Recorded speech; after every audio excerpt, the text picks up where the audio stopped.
kids for the supper game 9 o'clock. So I missed your class, but that's fine. Yeah, we'll record it. I should have been here. No problem at all. These are the joys of material world.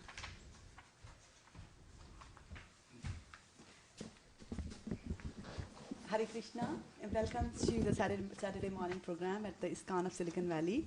And I don't know how many more Saturdays we're going to have the program over here at this temple, because very soon we're going to move to a better and newer temple. One more, all right. This is the penultimate one. Okay, so we're going to begin with our usual reading from the Srimad Brahma Samhita, and we're going to do 5 verses at a time. So we're just going to do the English translations. Krishna, who is known as Govinda, is the supreme Godhead. He has an eternal, blissful spiritual body. He is the origin of all. He has no other origin, and he is the prime cause of all causes. The spiritual place of transcendental pastimes of Krishna is portrayed in the second verse.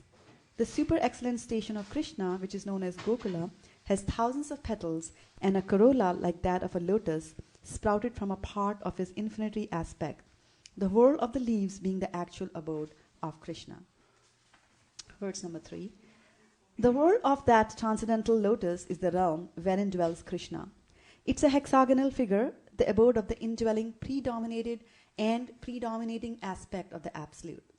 Like a diamond, the central supporting figure of self-luminous Krishna stands as a transcendental source of all potencies.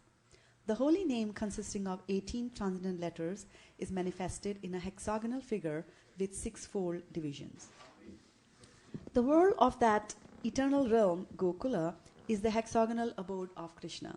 Its petals are the abodes of gopis who are part and parcel of Krishna, to whom they are most lovingly devoted, and are similar in essence. The petals shine beautifully like so many walls.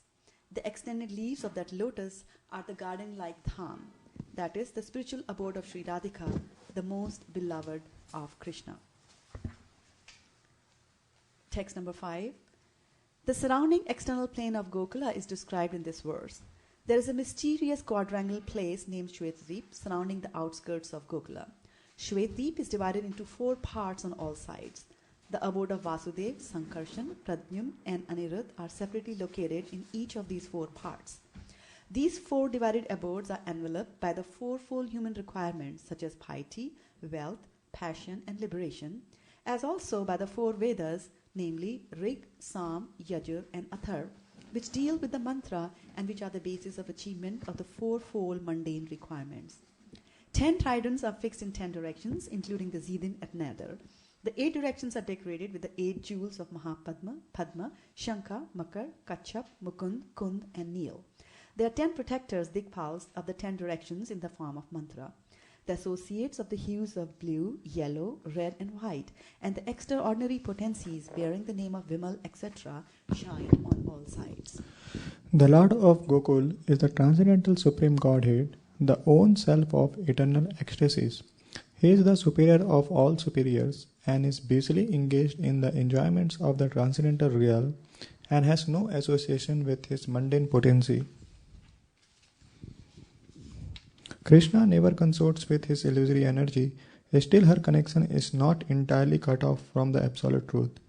When he intends to create the material world, the amorous pastime, in which he engages by consorting with his own spiritual chit potency Rama, by casting his glance at the deluding energy in the shape of sending his time energy, is an auxiliary activity. The secondary process of association with Maya is described. Rama Devi, the spiritual chit potency, beloved consort of the Supreme Lord, is the regulatrix of all entities. The divine plenary portion of Krishna creates the mundane world. At creation there appears a divine halo of the nature of his own subjective portion Swams. This halo is divine Sambhu, the masculine symbol or manifested emblem of the Supreme Lord. This halo is the dim twilight reflection of the Supreme Eternal Effulgence. This masculine symbol is the subjective portion of divinity who functions as progenitor of the mundane world, subject to the supreme regulatrix Niyati. The conceiving potency in regard to mundane creation makes her appearance out of the supreme regulatrix. She is Maya, the limited non-absolute apara potency, the symbol of mundane feminine productivity. The intercourse of these two brings forth the faculty of perverted cognition. The manifestation of the seed of the procreative desire of the Supreme Lord. All offspring of the consort of great Lord Maheshwar of this mundane world are of the nature of the embodiment of the mundane masculine and feminine generative organ. The person embodying the material causal principle, namely the great Lord of this mundane world Maheshwar, Sambhu, in the form of the male generating organ, is joined to his female consort, the limited energy Maya, as the efficient causal principle. The Lord of the world, Mahavishnu, is manifest in him by his subjective portion in the form of his glance. The Lord of the mundane world, Mahavishnu, possesses thousands of heads, eyes, hands. He is the source of thousands of avatars in his thousands of subjective portions. He is the creator of thousands of individual souls. The same Mahavishnu is spoken of by the name of Narayan in this mundane world. From that eternal person has sprung the vast expanse of water of the spiritual causal ocean. The subjective portion of Sankarshan, who abides in Paravyom, the above Supreme Purusha, with thousands of subjective portions, reposes in the state of divine sleep, Yoga Nidra, in the waters of the spiritual causal ocean. Text number 13. The spiritual seeds of Sankarshan existing in the pores of skin of Mahavishnu are born as so many golden sperms. These sperms are covered with 5 great elements. The same Mahavishnu entered into each universe as his own separate subjective portions. The divine portions that entered into each universe are possessed of his majestic extension, that is, they are the eternal universal soul Mahavishnu possessing thousands of heads. The same Mahavishnu created Vishnu from his left limb, Brahma, the first progenitor of beings, from his right limb, and from the space between his 2 eyebrows, Shambhu, the divine masculine manifested halo.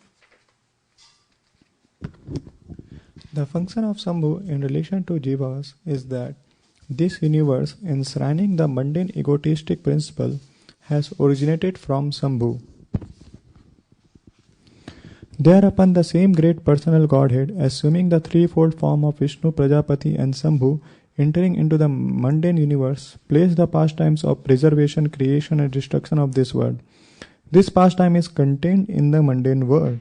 Hence, it being perverted, the Supreme Lord, identical with Mahavishnu, preferred to consort with the goddess Yoganidra, the constituent of his own spiritual chit potency, full of the ecstatic trance of eternal bliss appertaining to his own divine personality.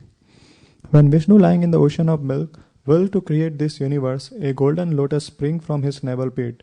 The golden lotus with its stem is the abode of Brahma, representing Brahmalok or Satyalok. Before their conglomeration, the primary element in their nascent state remained originally separate entities. Non-application of the conglomerating process is the cause of their separate existence. Divine Mahavishnu, primal Godhead, through association with his own spiritual chit potency, moved Maya, and by the application of the conglomerating principle, created those different entities in their in their state of cooperation. And after that, he himself consorted with Yoga Nidra by way of his eternal dalliance with his spiritual chit potency. By conglomerating all those separate entities, he manifested the innumerable mundane universes and himself entered into the inmost recess of every extended conglomerate, Virat Vigraha. At that time, those jivas who had lain dormant during the cataclysm were awakened. The same Jiva is eternal and is for eternity and without a beginning, joined to the Supreme Lord by the tie of an eternal kingship.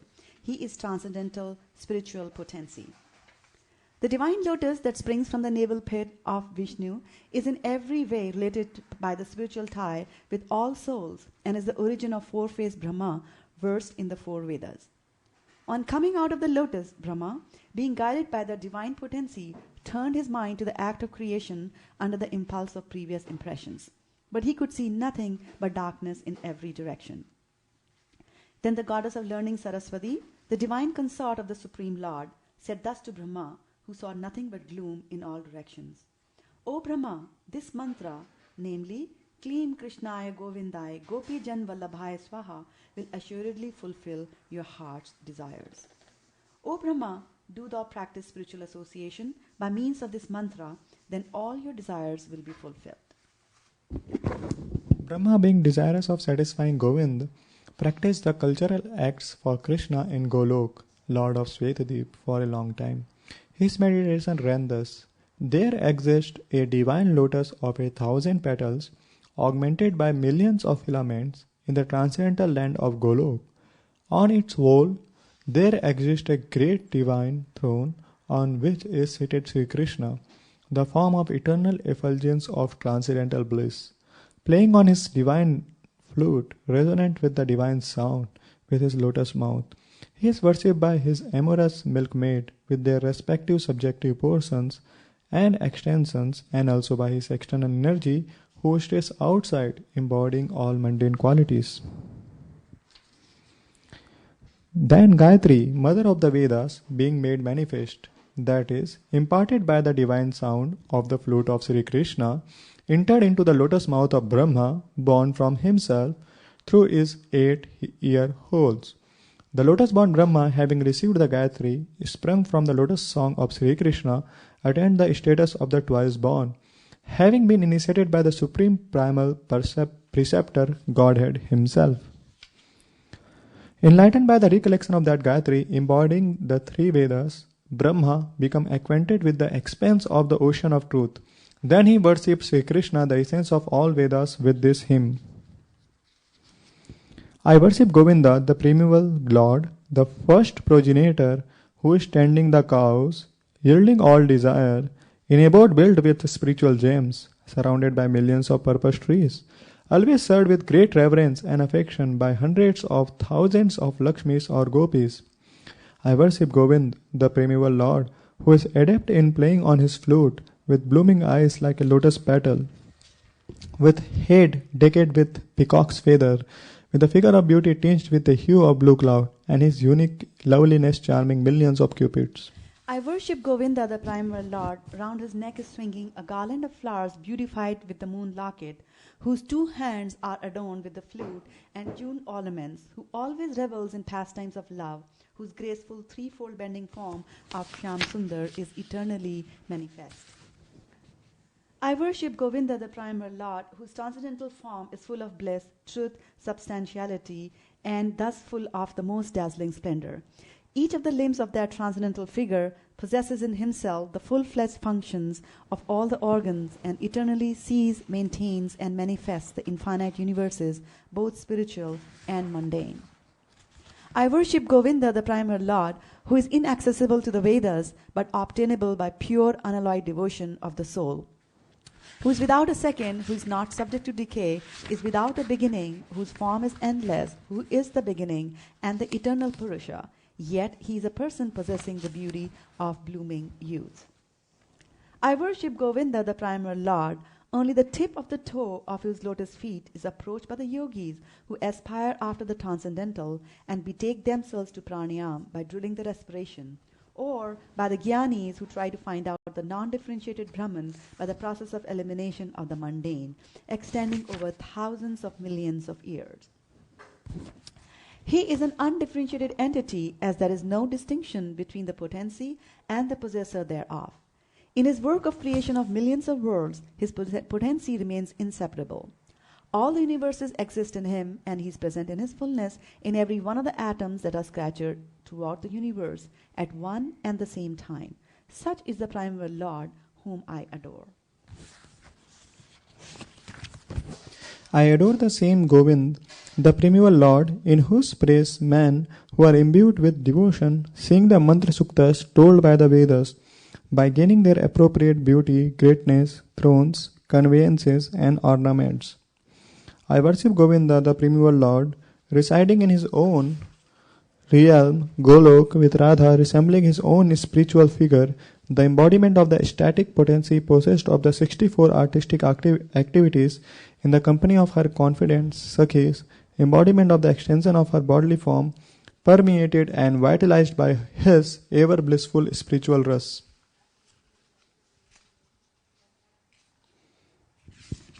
I worship Govinda, the primeval Lord, who is Shyam Sundar, Krishna himself, with inconceivable, innumerable attributes, whom the pure devotees see in their heart of hearts, with the eye of devotion tinged with the salve of love.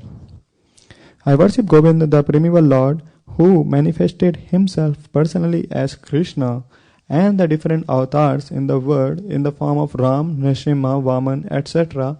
as his subjective portion. I worship Govinda, the primeval Lord, whose effulgence is the source of the non-differentiated Brahman mentioned in the Upanishads. Being differentiated from the infinity of glories of the mundane universe, appears as the indivisible, infinite, limitless truth.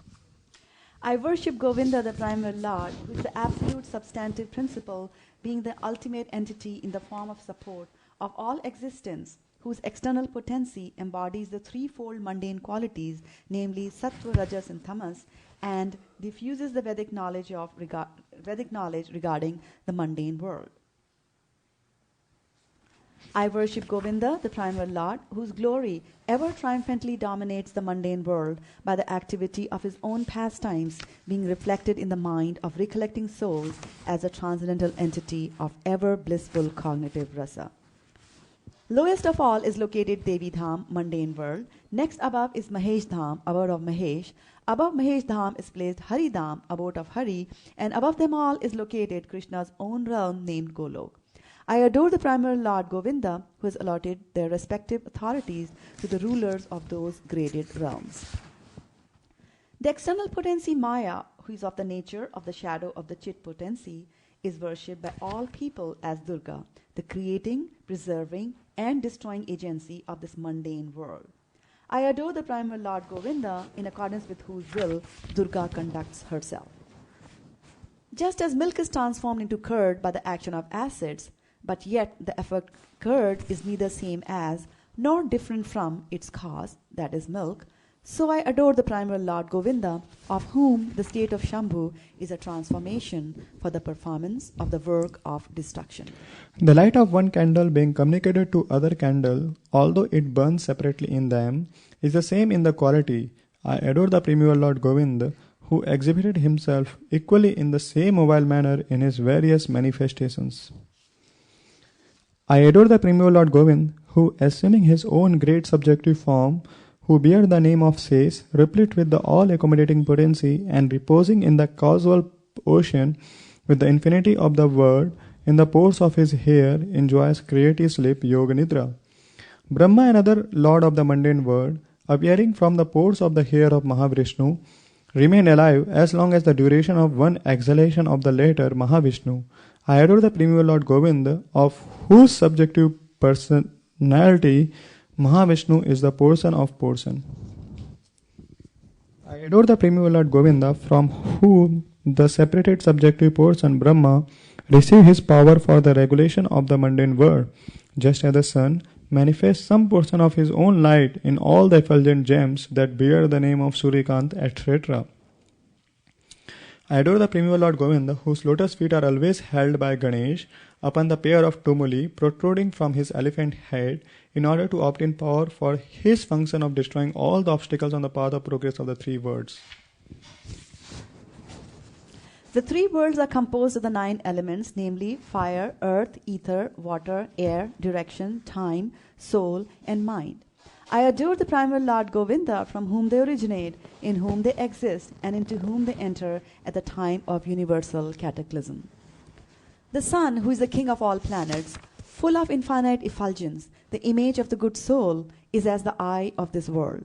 I adore the primal Lord Govinda, in pursuance of whose order the sun performs his journey, mounting the wheel of time.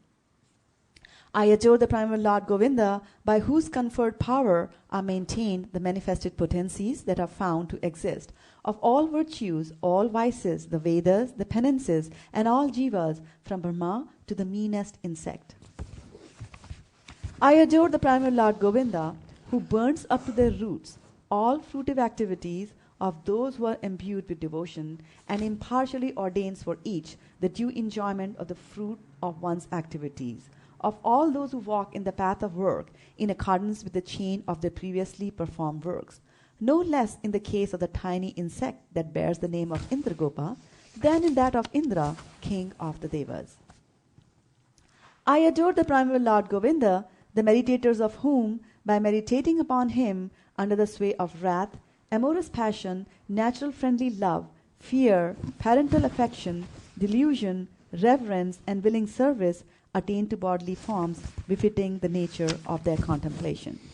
I worship that transcendental seat known as Shraddha-Devi, whereas loving consorts, the Lakshmis, in their unalloyed spiritual essence, practice the amorous service of the Supreme Lord Krishna as their only lover, where every tree is a transcendental purpose tree, where the soil is a purpose gem, all water is nectar, every word is a song, every gate is a dance, the flute is the favorite attendant.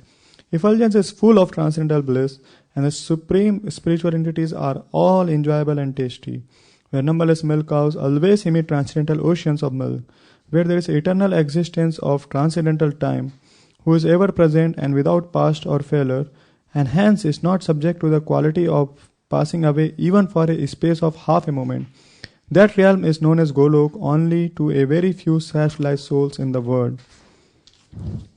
On hearing this hymn containing the essence of the truth, the Supreme Lord Sri Krishna said to Brahma, Brahma, if you experience the inclination to create offspring by being endowed with the real knowledge of the glory of Godhead, listen, my beloved, from me to the signs set forth in the following 5 slokas.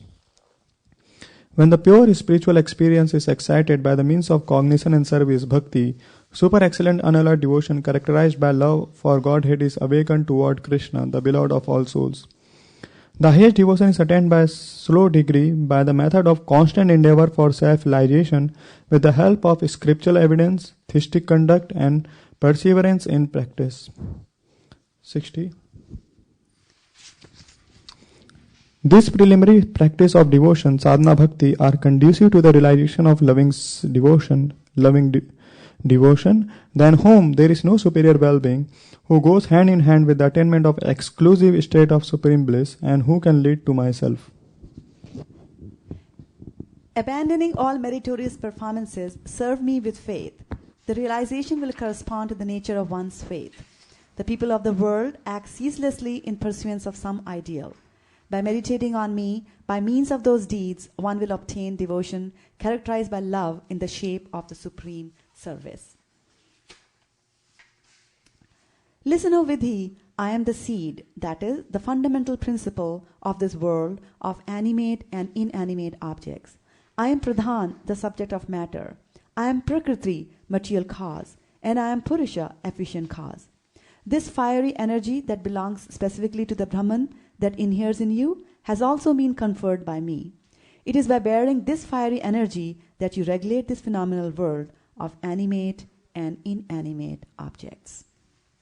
So that completes our reading of the translations of the Brahma Samhita. Now we're going to move over and walk closer to the deities and recite the Sanskrit slokas.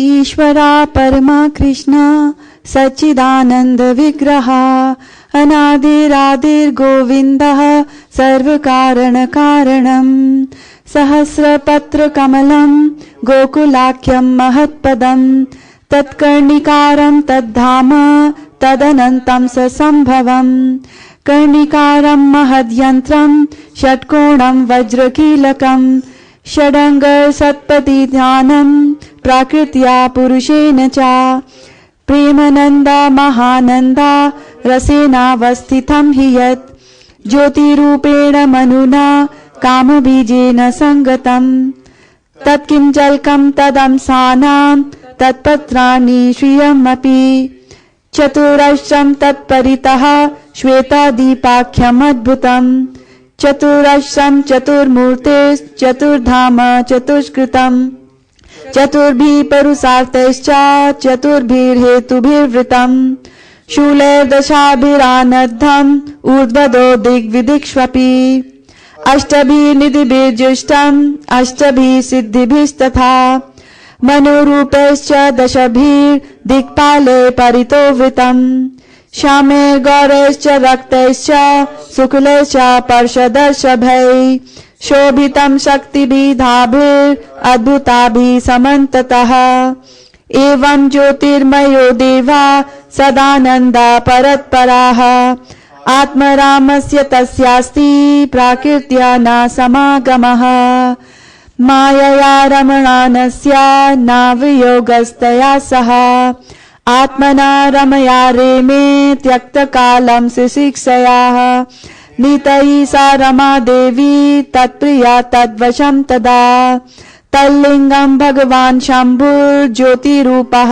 सनातनः या योनि सा पराशक्तिः कामबीजं महद्धरे लिङ्गयोन्यात्मिका जाता इमा माहेश्वरी प्रजाः शक्तिमां पुरुषयोऽयं लिङ्गरूपी महेश्वराः तस्मिराविर्भूलिङ्गे महाविष्णुर्जगत्पतिः सहस्रशीर्षा पुरुषः सहस्ररक्षः सहस्रपात् सहस्रबाहुर्विश्वात्मा सहस्ररंसा सहस्रसूः नारायण स भगवान् आपस्तस्मात् सनातनात् आविरासीत् कारणानो निधि संकर्षणात्मकाः योगनिद्रं गतस्तस्मिन् सहस्ररंसा स्वयं महान् तद्रोमबीलजालेषु बीजं संकर्षणस्य च हैमानि अंडानि जातानि महाभूतावृतानि तु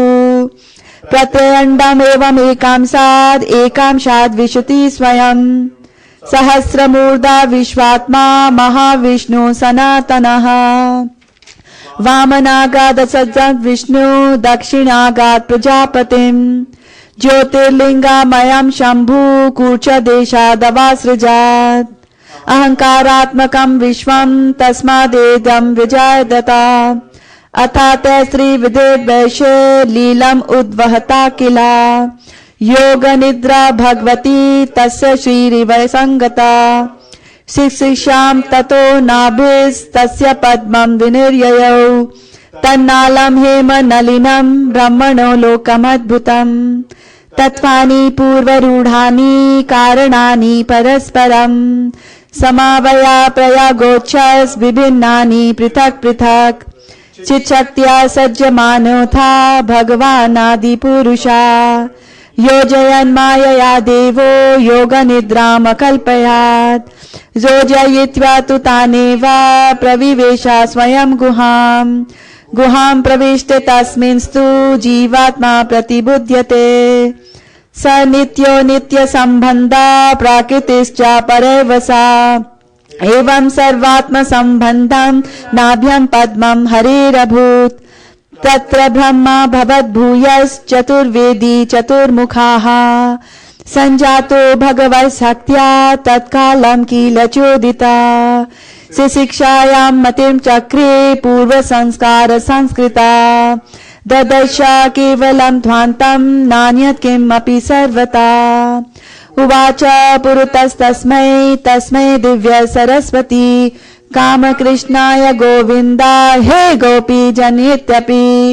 वल्लभाय प्रियवाणीर्मन्त्रं ते दास्यति प्रियम् तपस्त्वं तप एतेन तव सिद्धिर्भविष्यति अथा ते पेसा सुचिरं प्रीणं गोविन्दमव्ययम् श्वेतदीपपतिं कृष्णं गोलोकोस्थं परत्परम् प्राकृत्या गुणरूपिण्या पर्युपासितम् सहस्रदल संपन्ने कोटि किंजल कभिर्मिते भूमिश्चिन्तामणिस्तत्र कर्णिकारी महासने समासीनं चिदानन्दं ज्योतिरूपं सनातनं शब्द ब्रह्ममयं वेणून् वादयन्तं मुखम्बुजे विलासिनी गणवृतं स्वैरंशैरभिष्टुतम् अथ वेणुनिनादस्य त्रयीमूर्तिमयी गतिः स्फुरन्ति प्रविवेशाशु मुखाब्जानि स्वयंभुवः गायत्रीं गायस्तस्तस्माद् अधिगत्या सरोजजा संस्कृतच्चादिगुणुना द्विजातम् अगतातया त्रय्या प्रबुद्धता विधिर्विज्ञाता तत्त्वसागरः तुष्टा वा वेदसारेण स्तोत्रेणानेन केशवम् चिन्तामणि प्रकरसत्मसुकल्पवृक्ष लक्षावृतेषु सुरभिरभिपालयन्तम् लक्ष्मी सहस्रशतसम्भ्रमसेव्यमानम् गोविन्दमादिपुरुषम् तमहं भजामि वेणून्क्वनन्तमरविन्ददलायताक्षम् बर्हावतं सम्मसितं बुधसुन्दरङ्गम् कन्दर्पकोटिकमणीयविशेषशोभम् गोविन्दमादिपुरुषम् तमहं भजामि आलोलचन्द्रकलसत्वनमाल्यवंसी रत्नाङ्गदं प्रणयकेलिकलाविलासम् श्यामं त्रिभङ्गललितं नियताप्रकाशम् गोविन्दमादिपुरुषम् तमहं भजामि अङ्गानि यस्य सकलेन्द्रियवृत्तिमन्ति पश्यन्ति पान्ति कलयन्ति चिरं जगन्ति आनन्दचिन्मय सदुज्ज्वल विग्रहस्य गोविन्दमादिपुरुषम् तमहं भजामि अद्वैतमच्युतमनादिमनन्तरूपम् आद्यं पुराणपुरुषं नवयौवनं च वेदेषु दुर्लभमदुर्लभमात्मभक्तौ गोविन्दमादिपुरुषम् तमहं भजामि पन्थास्तु कोटिशतवत्सरसम्प्रगम्यो वायुरथापि मनसो मुनिपुङ्गवानाम् सोऽप्यस्ति यत्प्रपदसिम्न्यविचिन्त्य तत्त्वे गोविन्दमादिपुरुषम् तमहं भजामि एकोऽप्यसौ रचयितं जगडन्दकोटिम् यच्छक्तिरस्ति जगडन्दचयायदन्तः अण्डान्तरास्तपरमाणुचयान्तरस्थम् गोविन्दमादिपुरुषम् तमहं भजामि यद्भावभावितधियो मुनिजास्तथैव सम्प्राप्य रूपमहिमासनयानभूषा सूक्तयमेव निगमा प्रतितैः स्तुवन्ति गोविन्दमादिपुरुषम् तमहं भजामि आनन्दचिन्मयरस प्रतिभाविताभिस्ताभिर्य एव निजरूपतया कलाभिः गोलोक एव निवसत्यखिलात्मभूतो गोविन्दमादिपुरुषम् तमहं भजामि प्रेमाञ्जनचुरितभक्तिविलोचनेन सन्ता सदैव हृदयेषु विलोकयन्ति यं सामसुन्दरमचिन्त्य गुणास्वरूपम् गोविन्दमादिपुरुषम् तमहं भजामि रामादिमूर्तिषु कलानियमेन तिष्ठन् नानावतारकरोद्भुवनेषु किन्तु कृष्णः स्वयं सम्भवत् परमापुमान्यो गोविन्दमादिपुरुषम् तमहं भजामि यस्य प्रभवतो जगदण्डकोटि कोटिशेषवसुधादिविभूतिभिन्नम् तद्ब्रह्म निष्कलमनन्तमशेषभूतम् गोविन्दमादिपुरुषां तमहं भजामि माया हि यस्य जगदण्डशतानि सूते त्रैगुण्यतद्विषयवेदवितायमाना सत्त्वावलम्बि परसत्त्वं विशुद्धसत्त्वं गोविन्दमादिपुरुषां तमहं भजामि आनन्दचिन्मयरसात्मयता समासु यः प्राणिनां प्रतिफलं स्मरतामुपेत्या लीलाहितेन भुवनानि जयत्तजस्रं गोविन्दमादिपुरुषां तमहं भजामि गोलोकनाम्नि निजधाम्नि तले च तस्या गेवी महेश हरिधाम सुतेषु तेषु ते ते प्रभावनिचया विहिताश्च येन गोविन्दमादिपुरुषां तमहं भजामि सृष्टिस्थिति प्रलय साधन शक्तिरेका छायैव यस्य भुवनानि बिभर्ति दुर्गा इच्छानुरूपमपि यस्य सचेष्टते सा गोविन्दमादिपुरुषां तमहं भजामि क्षीरं यथा दधिविकारविशेषयोगात् सञ्जायते न हि तथापि कदस्ति हेतु यः सम्भुतामपि तथा समुपेत्ति कार्यात् गोविन्दमादिपुरुषां तमहं भजामि दीपाचिर्हेव हि दशान्तरमभ्युपेत्या दीपायते विवृतधेनुसमानधर्मा यस्ताग्र एव हि च विष्णुतया विभाति गोविन्दमादिपुरुषां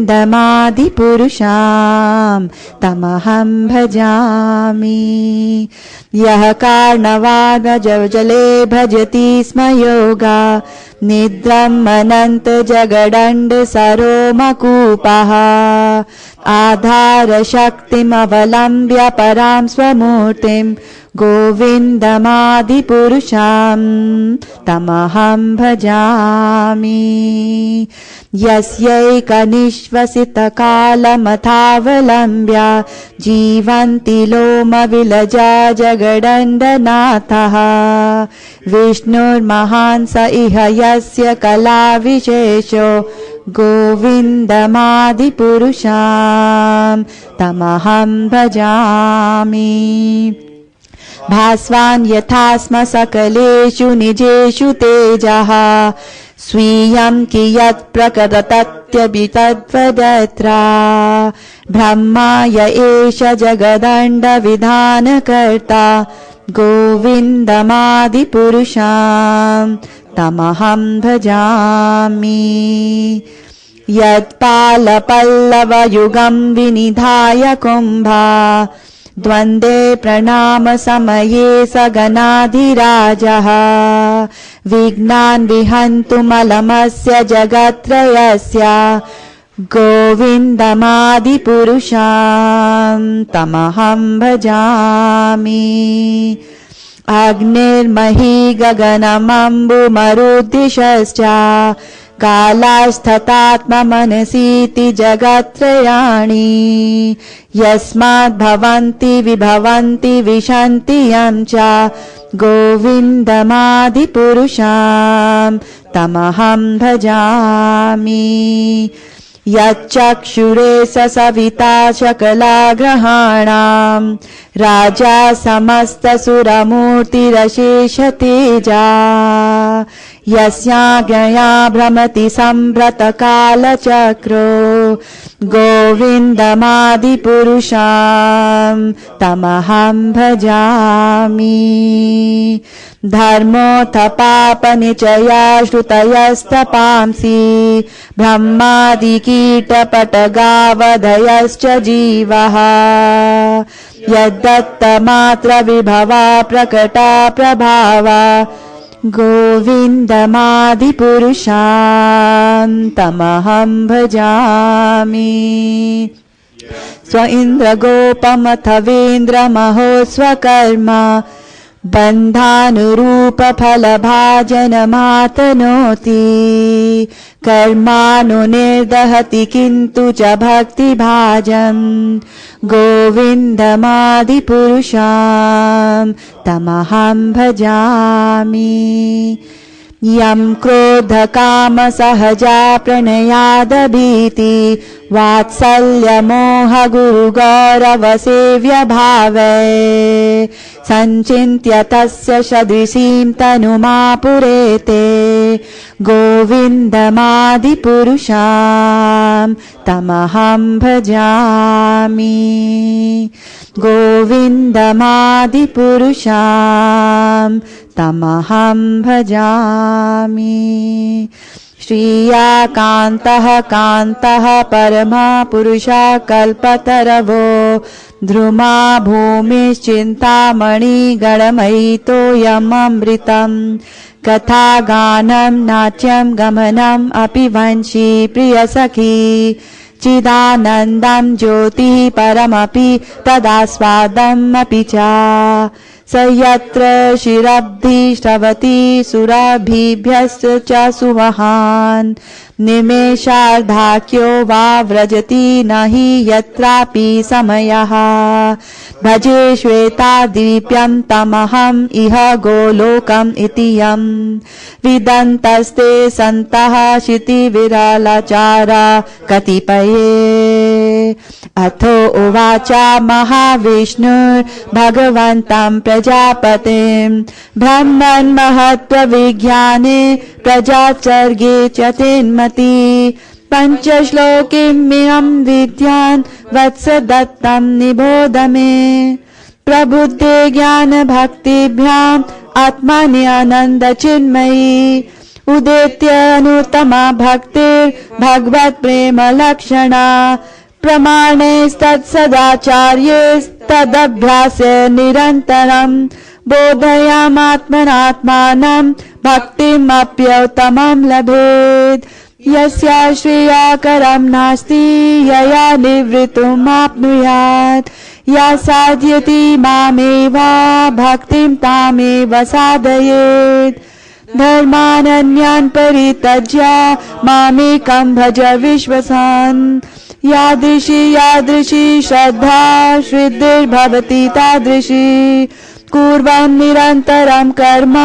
लोकोऽयम् अनुवर्तते तेनैव कर्मणा ध्यायन् मां परं भक्तिरिच्छति अहं हि जीवस्य चराचरस्य बीजं प्रधानं प्रकृतिपुमांश्च मया हितं तेज इदं बिभर्षि विदेहि त्वमथो जगन्ति ईश्वरा परमा कृष्ण सच्चिदानन्द विग्रह अनादिरादिर्गोविन्दा सर्वकारण कारणम् इति श्री ब्रह्म संहिता संपूर्णम् हरि ओम की जय।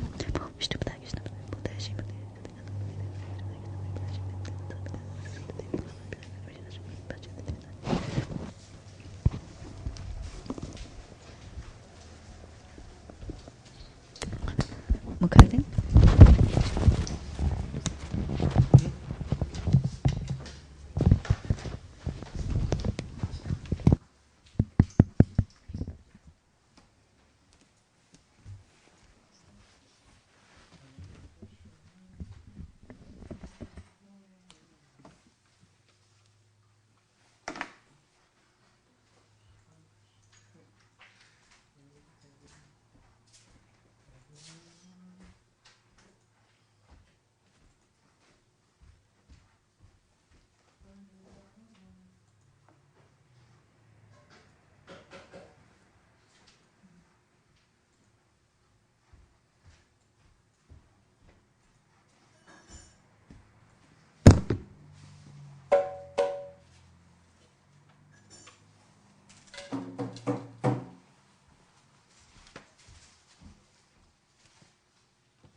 चक्षुरुन्मीलितं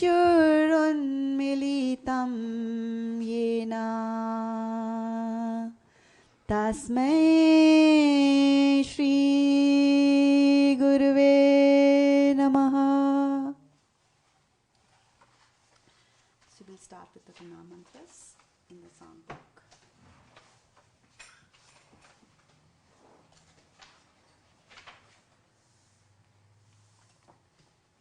Shri Chaitanya Manoabhishtam Sthapitam Yena Bhutale Swayam Rupa Kadamahyam Dadati Swapadantikam Vandeham Shri Guru Shri Yuta Padkamlam Shri Guru Vaishnavamscha Shri Rupam Sagrajatam Sahagana Raghunathanvitam Tam Sajivam Sadvaitam Savadhutam Parijana Sahitam Krishna Chaitanya Devam Shri Radha Krishna Padan Sahagana Lalita Shri Vishakhanvitam Scha Namo Om Vishnu Padaya Krishna Pristhaya Bhutale Srimate Bhakti Vedanta Swami iti namine Namaste Saraswate Deve Gaurvani Pracharine Nirvishesha Shunyavadi Paschatya Deshitarine Nama Om Vishnu Padaya Krishna Pristhaya Bhutale Srimate Bhakti Siddhanta Saraswati iti namine Shri Varshabhanavi Devi Dayitaya Kripabdhaye Krishna Sambandha Vijnana Daine Prabhave Namaha Madhurojvala Premadhya Chirupanuga Bhaktida Shri Gaura Karuna Shakti Vigrahaya Namastute Namaste Gauravani Shri Murtaye Dinatarine Rupanuga Viruddha Apasiddhanta Dvantaharine Namo Gaura Kishoraya Shakshat Vairagya Murtaye Vipralambha Rasambodhe Padambujaya Te Namaha Namo Bhakti Vinodaya Sachidananda Namine Gaura Shakti Swarupaya Rupanuga Virayate Gaura Virbhava Bhume Swam Nirdeshta Sajjana Priya Vaishnava Sarva Bhauma Shri Jagannathaya Te Namaha Vancha kalpa tarubhyascha kripa sindhubhya eva cha patitanam pavanebhyo vaishnavebhyo namo namaha Namo Mahavadanyaya Krishna Prema Pradayate Krishnaya Krishna Chaitanya Namne Gaura Tvishe Namaha Panchatattvamakam Krishnam Bhaktarupa Swarupakam Bhaktavataram Bhaktakhyam Namami Bhakta Shaktikam He Krishna Karuna Sindhu Deenabandhu Jagatpate Gopesha Gopika Kanta Radha Kanta Namastute Jayatam Suratau Pangur Mama Manda Mater Gati Mat Sarvasya Padam Bhojau Radha Madan Mohanau Divyad Vrindaranya Kalpadhrumada श्रीमद्रत्नागारसिंहासनस्थौ श्रीमद्राधा श्रीलगोविन्ददेवौ प्रेष्टलिभिः सेव्यमानौ स्मरामि। श्रीमान् रसारसारम्भी वंशीवटतटस्थितः कर्षणवेणुस्वनैर्गोपीर्गोपीनाथा श्रियेस्तु नः। तप्तकाञ्चन गौराङ्गी राधे वृन्दावनेश्वरी वृषभानुसुते देवी प्रणमामि हरिप्रिये। जय श्री कृष्ण चैतन्य प्रभु नित्यानंदा श्री अद्वैता गदाधार श्रीवासादि गौर भक्तवृंदा। हरे कृष्णा कृष्णा कृष्णा हरे हरे, हरे रामा राम राम हरे हरे। नमः ओम विष्णुपदाय कृष्णप्रेष्ठाय भूतले श्रीमते भक्ति वेदांता स्वामी नामिने। जय ओम विष्णुपाद परमहंस परवैचिकाचार्य अष्टोत्तर Shri Srimad his divine grace A C Bhaktivedanta Swami Prabhupada की जय। जय ओम विष्णुपाद परमहंस परवैचिकाचार्य अष्टोत्तर Shri Srimad his divine grace Bhaktisiddhanta Saraswati Thakur महाराज की जय। अनंत कोटि वैष्णव वृंद की नाम आचार्य हरिदास ठाकुर की जय। प्रेम से कहो श्री कृष्ण चैतन्य प्रभु नित्यानंदा श्री अद्वैत गदाधार शिवासादि गौर भक्त वृंद की जय। श्री श्री राधा कृष्ण गोपीनाथ श्याम कुंड राधा कुंड गिरी गोवर्धन की वृंदावन धाम की मथुरापुरी धाम की जगन्नाथपुरी की मायापुर की भक्ति देवी की यमुना देवी की गंगा मई की यमुना मई की समस्त समवेत भक्त वृंद की। All glories to assembled devotees, all glories to assembled devotees, all glories to assembled devotees, all glories to Shri Shri Guru and Shri Gauranga. Hari Bol.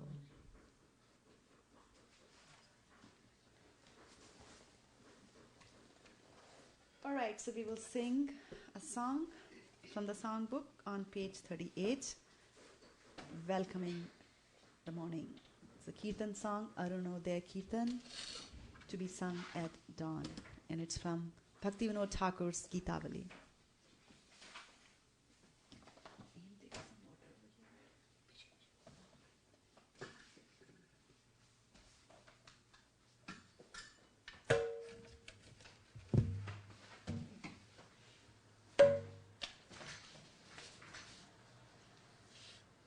उदिल अरुणा पूरब भागे द्विजामणि गोरा मणि जागे।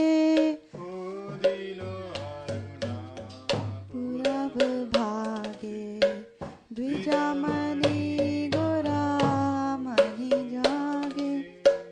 भक्त सामुआ लोइया साथे गेला नगर ब्राजे।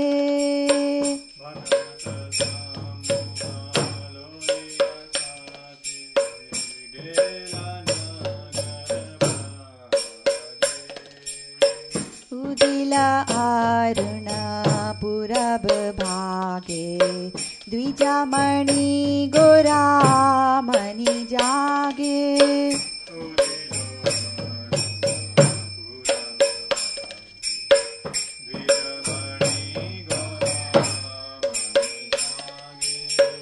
भक्त सामुहा लोइया साथे गेला नगर ब्राजे। भक्त सामुहा लोइया साथे गेला नगर ब्राजे। ताथाई भाजलो खोल घन घन ताये जंजीरा रोल।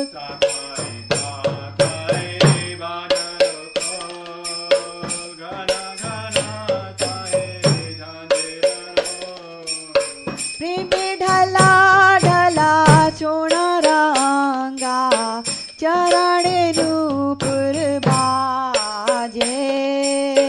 प्रेमी ढला ढला चोणरंगा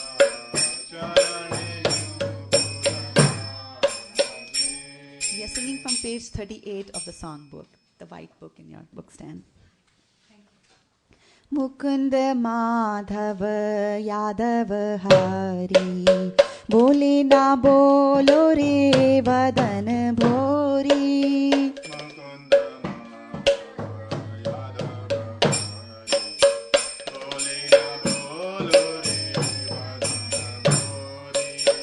मुकुंद माधव यादव हरी, बोले ना बोलो रे वदन भोरी. मुकुंद माधव यादव हरी, बोले ना बोलो रे वदन भोरी. मीचे निदावाशे गेलो रे राती, दिवस शरीरा साजे. मीचे निदावाशे गेलो रे राती, दिवस शरीरा साजे. ए मन दुर्लभ मानव देहो, पाइया की करो भावना के हो.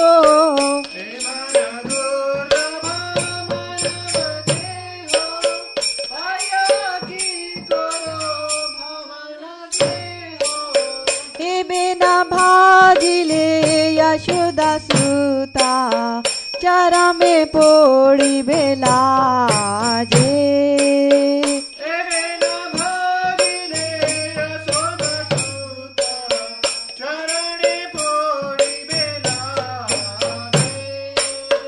उदित तापन होइले आस्था, दीना गेलो बोली होइबे व्यस्ता.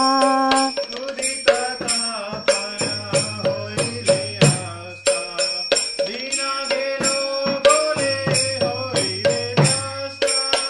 ताबे केनो एबे आलस होए, ना भज हृदय राजे.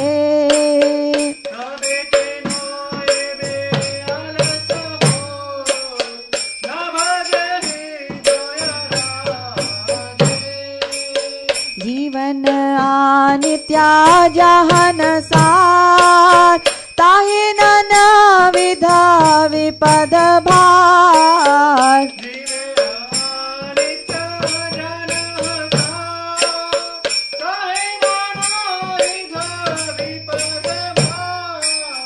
नामश्या कोरी जाताने तुमी, ताकाह आपन काजे.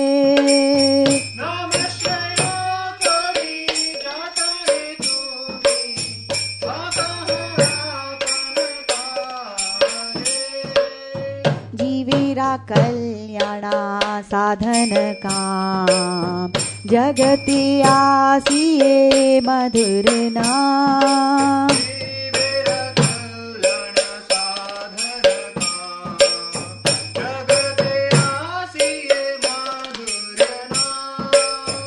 अविद्या ते मेरा तापन रूपे, हृद गगन विराजे.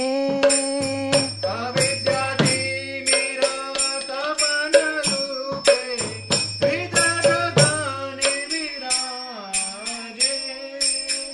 कृष्ण नाम सुधा कोरियो पान, जुड़ाओ भक्ति विनोदा प्राण. कृष्ण नाम सुधा कोरियो पान, जुड़ाओ भक्ति विनोदा प्राण.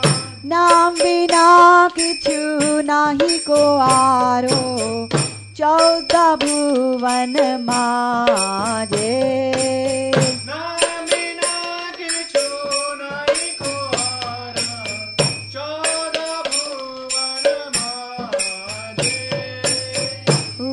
अरुण पूरब भागे, द्विजामणि गोरामणि जागे.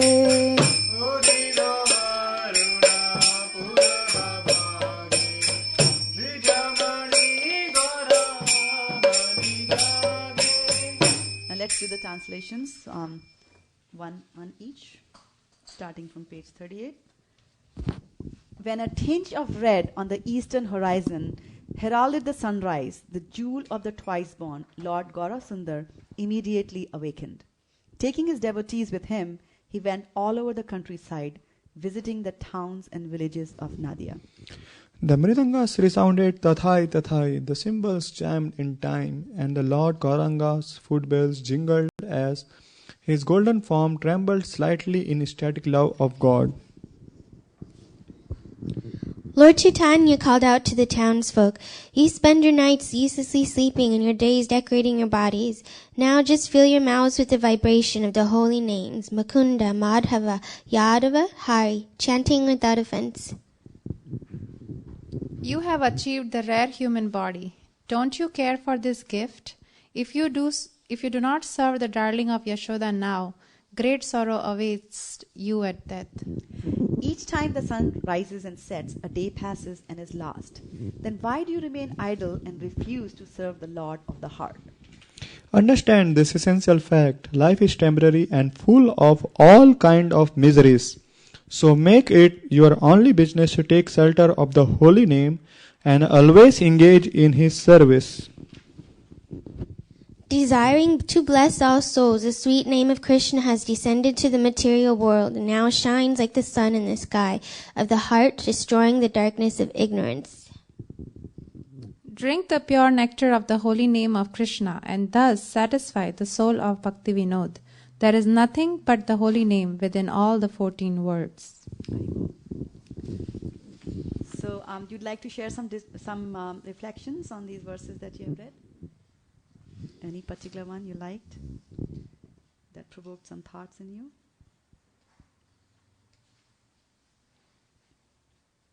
I can share some of mine. I like the verse number 6, which says, "Understand this essential fact, life is temporary and full of all kinds of miseries.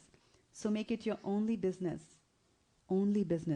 to take shelter of the holy name and always engage in his service." So for how long should we take the shelter of the holy name? Always means?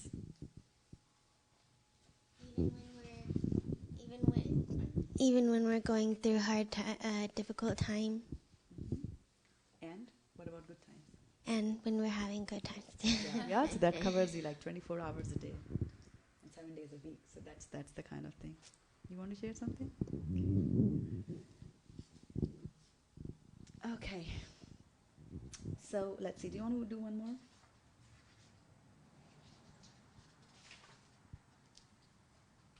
Oops. Part 2 of that song?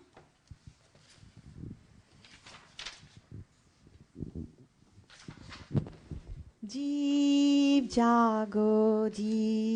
जागो गौरा चंदा बोले जीव जागो जीव जागो गौरा चंद्र बोले कोटा निद्रा जाओ माया पिशाचीरा कोले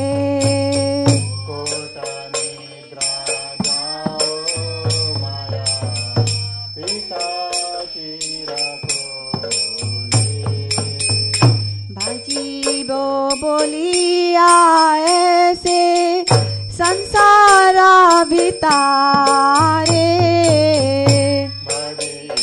बोलिया ऐसे संसार विचारे भूलिया रोहिले तुम्ही अविद्यारा भारे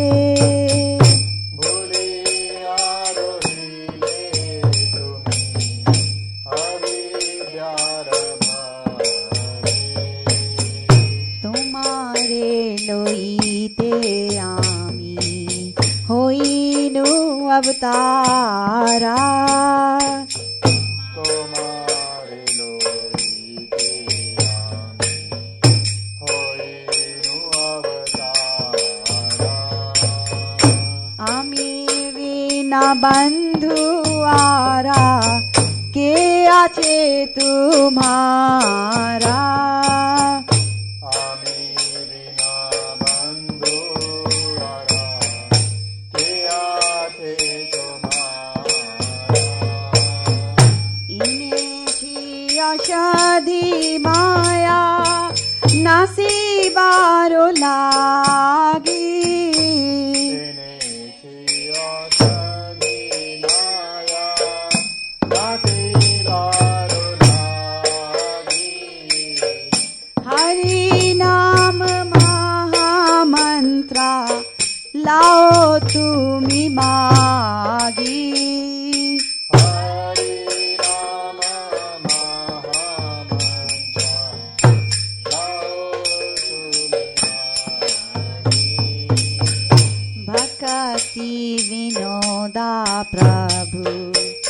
चरणे पड़िया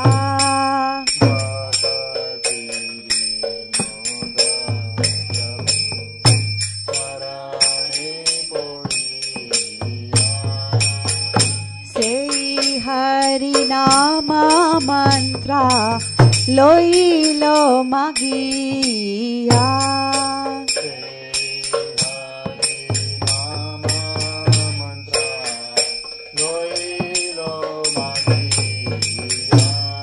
Lord Gauranga is calling, wake up sleeping souls, wake up sleeping souls.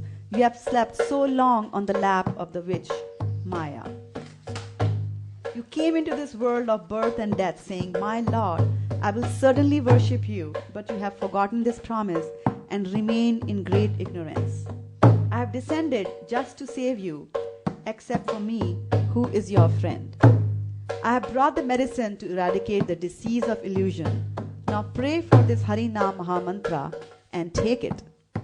Bhakti Vinod fell at the lotus feet of Lord Gauranga, and after begging for the holy name, he received that Mahamantra. Bhakti Vinoda Prabhu Charane Padiya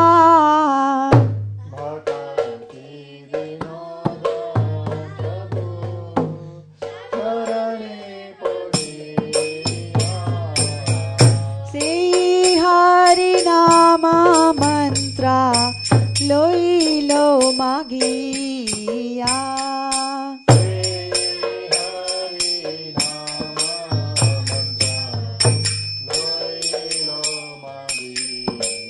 So what was the mantra? Hare Krishna, Krishna Krishna, Hare Hare, Hare Ram, Ram Ram, Hare Hare.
on your book stands you have the Bhagavad Gita. We'll be referring to the Bhagavad Gita a lot during the class, so just make sure you have it handy. All right. So,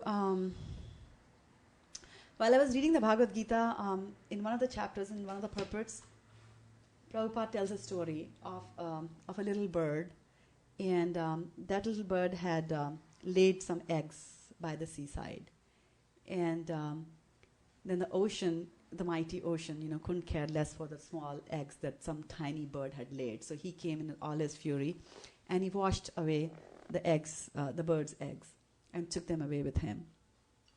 So the bird went to the ocean and begged to him to, give her back the eggs. And the ocean, didn't respond. He was like, I don't care. So I was just thinking about that, being a mother myself. I was thinking of that situation, that what it means to have your kids washed away, or kids or would-be kids. The eggs are not yet kids. So I was just thinking that, she must have been very, very miserable. And we read that in the songbook also today, right? It's a miserable place. So I was just thinking that why is this world such a miserable place? And so I said, well, I'll just do what I know to do, and that is go to the internet and surf and Google and find out. So I Googled for this question, why is this world a miserable place? And then small surprise that on Yahoo Answers, this exact question was asked by somebody. And then there were a large list of answers which were there for that question, and but most of them, said that it is not.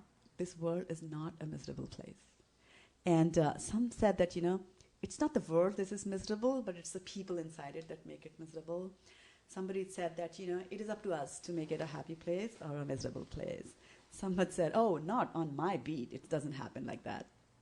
But there was one answer that caught my attention, and it was also rated as the best answer on Yahoo Answers. So I just have got that answer over here for you.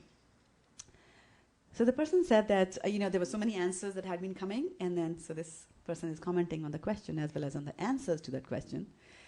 And he said, it's funny how everyone on this question says, life is great.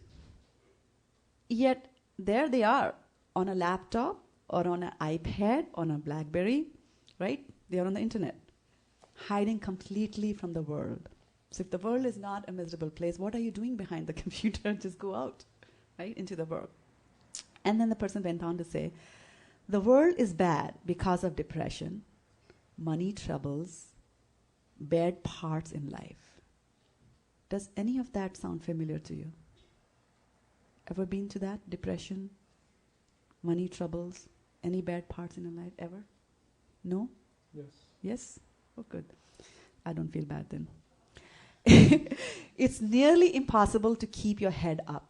In one of the songs, Bhaktivinoda Thakur says, habu dubu.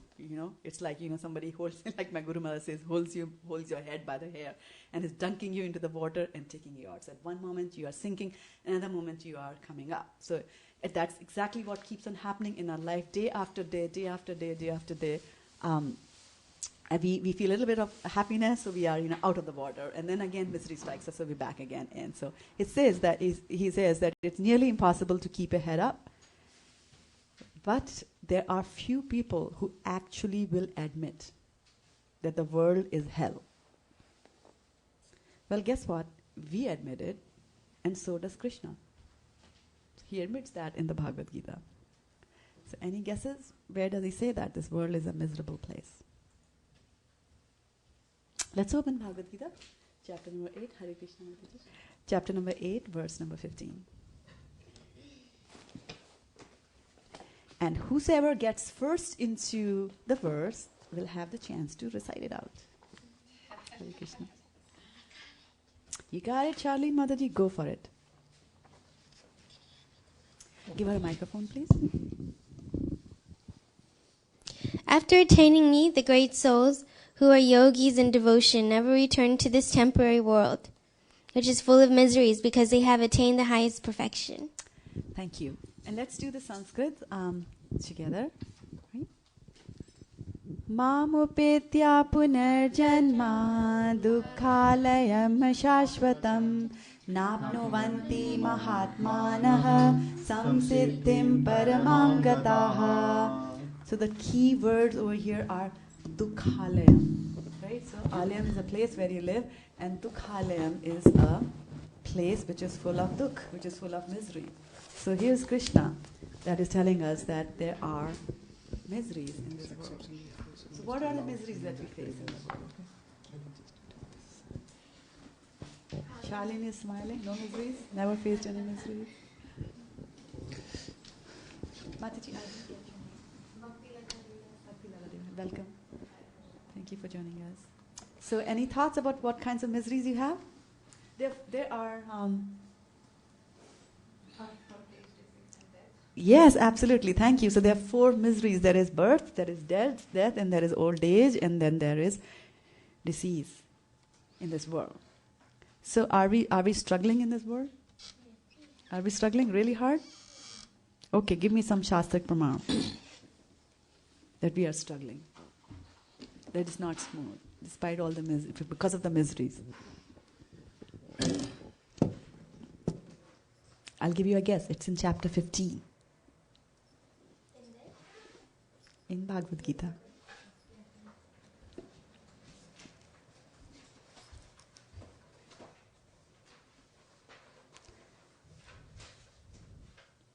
So when you are struggling, what parts of you are affected by the struggle?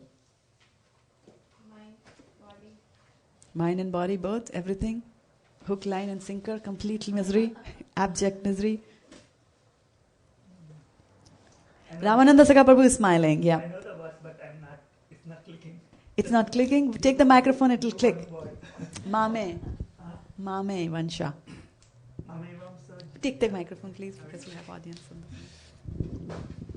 So that verse is Mamayvamsho Jivaloke Jiva Bhuta Sanatanaha Manashashta Indriyani Prakritim Sthani Kashyati. Sthani Karshati. Okay, let's go into the book to 15.7. This is my favorite verse because I'm always struggling. Habu-dubu happens to me like I don't know how many times in a day.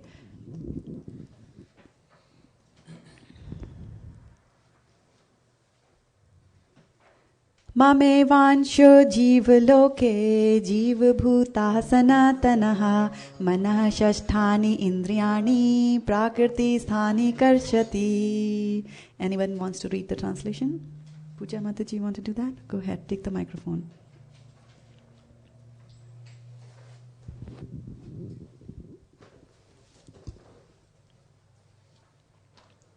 The living entities in this conditioned world are my fragmental parts. Due to conditioned life, they are struggling very hard with the 6 senses, which include the mind.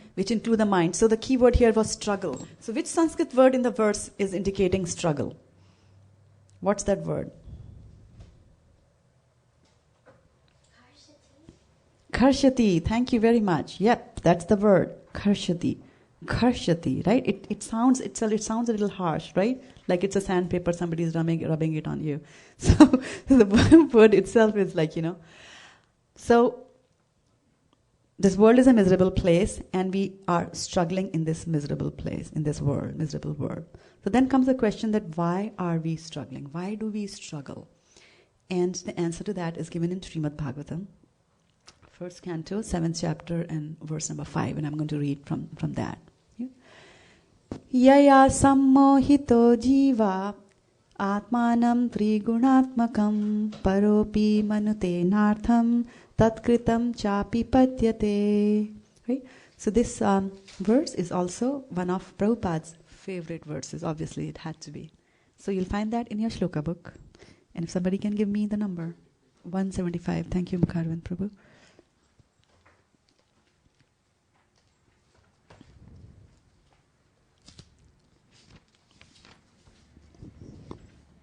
So we have to keep on reminding ourselves. We have to keep on reminding ourselves that if we are miserable, why we are miserable. And this is the verse which will keep on reminding us.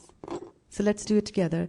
Yaya sammohito jiva atmanam trigunatmakam paropi manute nartham tatkritam chabhipadyate. One more time. Yaya sammohito jiva atmanam trigunatmakam Paropi manute nartham tatkritam chapi padyate. Yaya sammohito jiva atmanam trigunatmakam paropi manute nartham tatkritam chapi padyate. And what's the translation? Due to this external energy, the living entity, although transcendental to the three modes of material nature, thinks himself as a material product and thus undergoes the reactions of material miseries. Right? So the problem, what's the problem there? What's the cause of the problem? Thank you so much. He thinks of himself as a material product. And he thinks that I'm doing everything. I'm the doer. Where does it say that in Bhagavad Gita? Some evidence from Bhagavad Gita where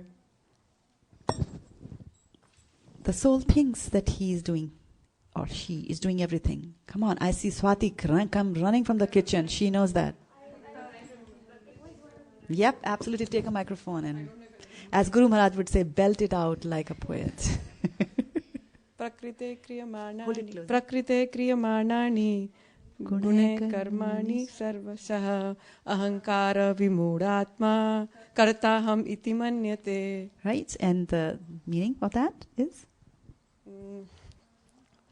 So all the activities which are being done are actually being done by the three modes of material nature, but because of ahankar, the false ego, the living entity thinks that he is the doer.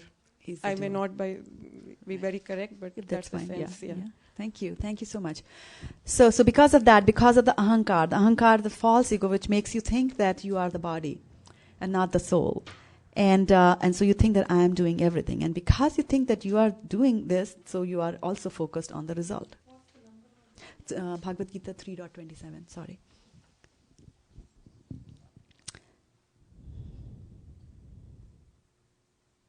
So I've painted such a nice picture on this gloomy Saturday day, right? The world is a miserable place. We all go through miseries. There are 4 miseries. There's birth and death. There is old age and disease. We are struggling in this material world, right? Because of our ahankar, that we think that we are the doers. And so is it all bad? Is there a way out? Do you think there is a way out? You think? Pooja thinks there's a way out. What about others? Yes? There may be, but it sounds so far. Just use a microphone.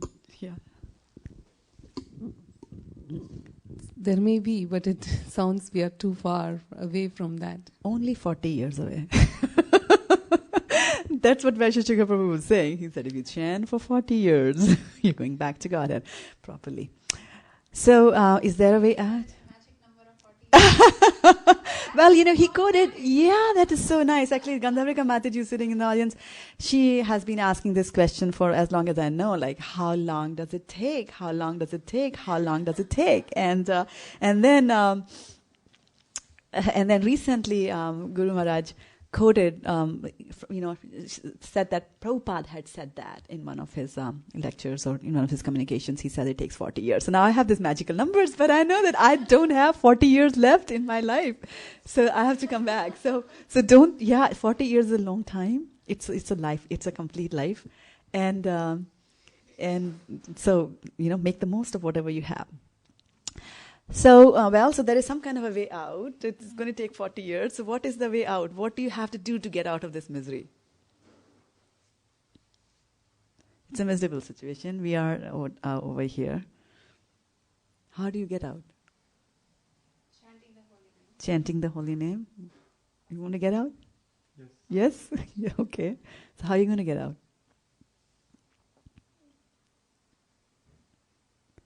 Why are you all here on a Saturday morning in this temple? For association of devotees, yeah. So this verse that we just recited, which was Yaya Sammohito Jiva. So this is from Srimad Bhagavatam, where Narad Muni is explaining. When Narad Muni is explaining to Vyasadeva. Now Vyasadeva had written a lot of literature. He had compiled the Vedas, and then he had summarized, and the Vedas, which include Upanishads as the appendices, and then he had summarized all the Vedas as Vedanta Sutras. But he was not happy. He did not get job satisfaction. So he did not get job satisfaction. So he didn't know what to do. So obviously, he did the right thing. He went to his spiritual master and asked him that, I have done so much of documentation. And by the way, why was he doing all this documentation? Why was he writing all these things down? For the welfare of the human beings, yes. And you found something there. Microphone. Do we have 2 microphones floating in the room? Maybe we can keep one for the front row and one for the back row. Do we have to? Okay, we have to. Okay. The material Zone 1, Zone 2. Yeah, go ahead. The material miseries of the living entities, which are superfluous to him, can be directly mitigated by the linking process of devotional service, but the mass people do not know this, and therefore the learned Vyasadeva compiled this Vedic literature, which is in relation to the Supreme Truth. There you go. You got it, right? So let's give her a big hand. So your miseries can be mitigated directly mitigated by the process of devotional service. But the thing is, the mass of people do not know this. So this verse is also in your shloka book. The mass of people do not know this. And so because they do not know this, so that's why Vyasadeva compiled this Vedic literature. So he has compiled this Vedic literature, and in this particular chapter, or in this particular verse also, we are talking about, which Vedic literature are we talking about? Srimad Bhagavatam, right? So we're talking about Srimad Bhagavatam. But prior to Srimad Bhagavatam, he was writing all those things down, right? He was writing the Vedas, he was then summarizing it and all that. So why was he writing them down? Like writing them down? Because we are lazy. Because we are lazy? You're not Lazy, lazy. dull-headed. Exactly. So he was writing them because he knew that Kali Yuga is going to come, and people in the Kali Yuga have got certain characteristics. What are the characteristics? Few of them Gandharva Mataji already told us, right? They are forgetful, they are lazy, they are unlucky. And above all, yes, Mukharvinda, give it to us. Above all, always disturbed. Yeah, so when there are so many things going on, you cannot be expected to remember when things are being told to you once. Otherwise, in the prior yugas, the spiritual master would speak, and the disciple would listen, and everything would be etched in his memory forever. Verbatim, like a photographic memory. But that's not the case in Kali Yuga. So he sat down and he wrote. And when he wrote all this, he was not getting satisfaction. And so Narad Muni was explaining things to his disciple, and he was saying that, people think that they are this product of this material world, and then and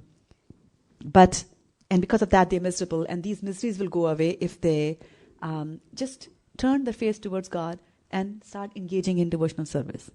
But because people do not know that, so now you should write something about Krishna. So the key point, takeaway point for us over here is that we have a solution. We talked about miserable situation, but we do have a solution. And the solution is that we'll follow the linking process, right? It says the linking process. Who does it link you to?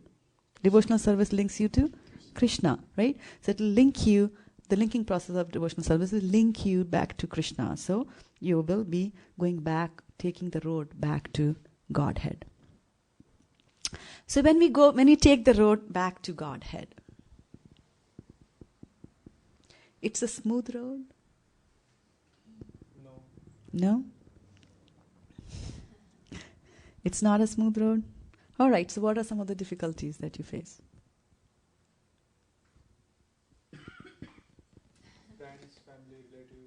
Friends, family, relatives. So, your own mind. Take a microphone and please say, because they will. Is that working even?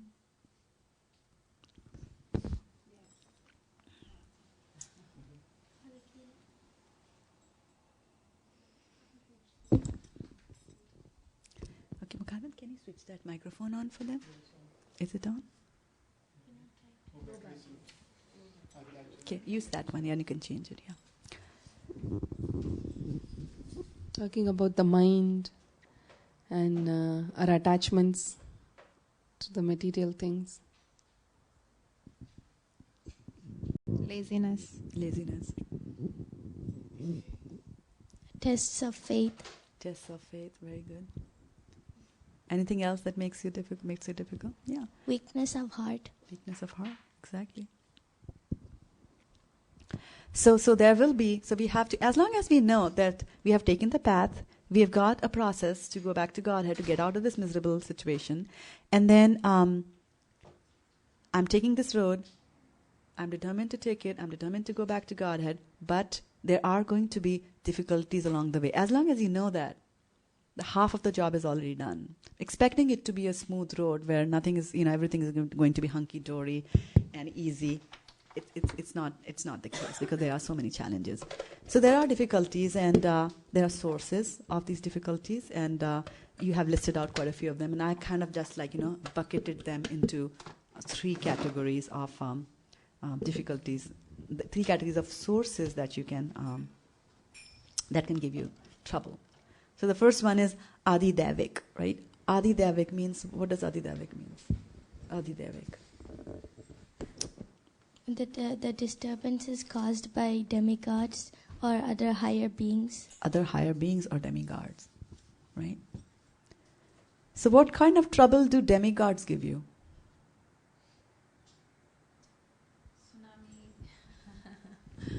All the natural disasters like tsunami, tornado, hurricanes. The things you can't control. The things that you cannot control, okay. So tell me that if the tsunami comes, how does tsunami affect your devotional service? So give me an example of how demigods, from history or from the Shastras, of instances or stories where demigods give trouble when you are performing devotional service. You can give the answer? Well, then take a microphone. The Govardhan Leela. Before that, when Nand Maharaj was,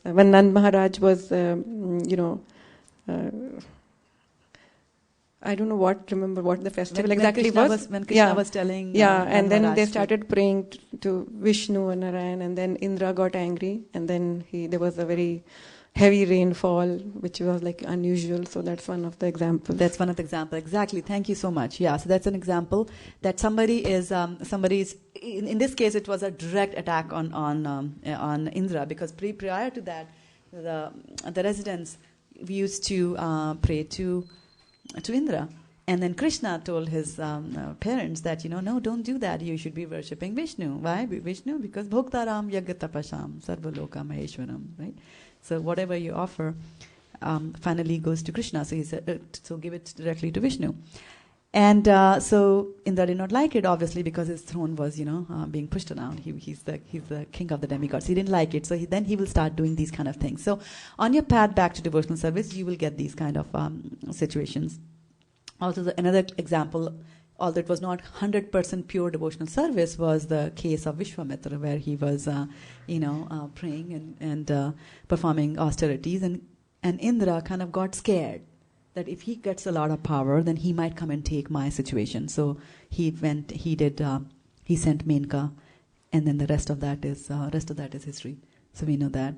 So Adi Devik, Pooja said that it is demigods or other higher powers. So is there some other higher power that gives you trouble?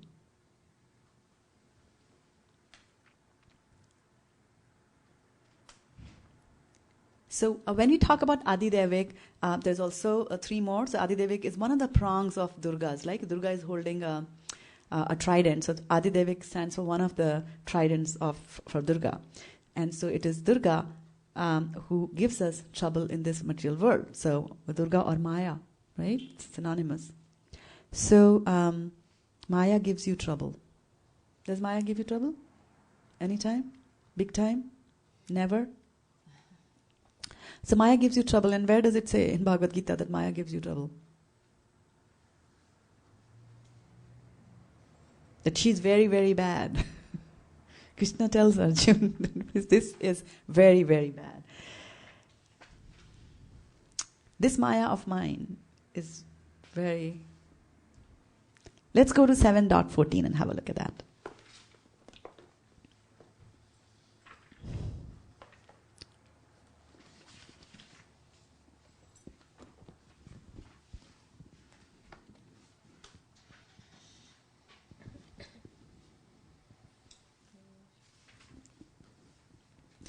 You want to recite the Sanskrit for that, Mataji? Okay. दैवी एषा गुणमयी दैवी हि एष गुणमयी मम माया दुरत्यया मम माया दुरत्यया मामेव प्रपद्यन्ते मामेवा ये प्रपद्यन्ते मायाम् एतां तरन्ति ते मायामेतां तरन्ति ते. And what's the translation? This divine energy of mine, consisting of the three modes of material nature, is difficult to overcome. But those who have surrendered unto me can easily cross beyond it. Okay, so we have the solution, and the good luck for us that we have this problem, and luckily for us we also have the solution. And actually, Vaisheshika Prabhu gives a very fine example of why Maya gives us trouble. Right. So the first thing is that why are we over here in this material world, and then that is because we turned our back towards Krishna.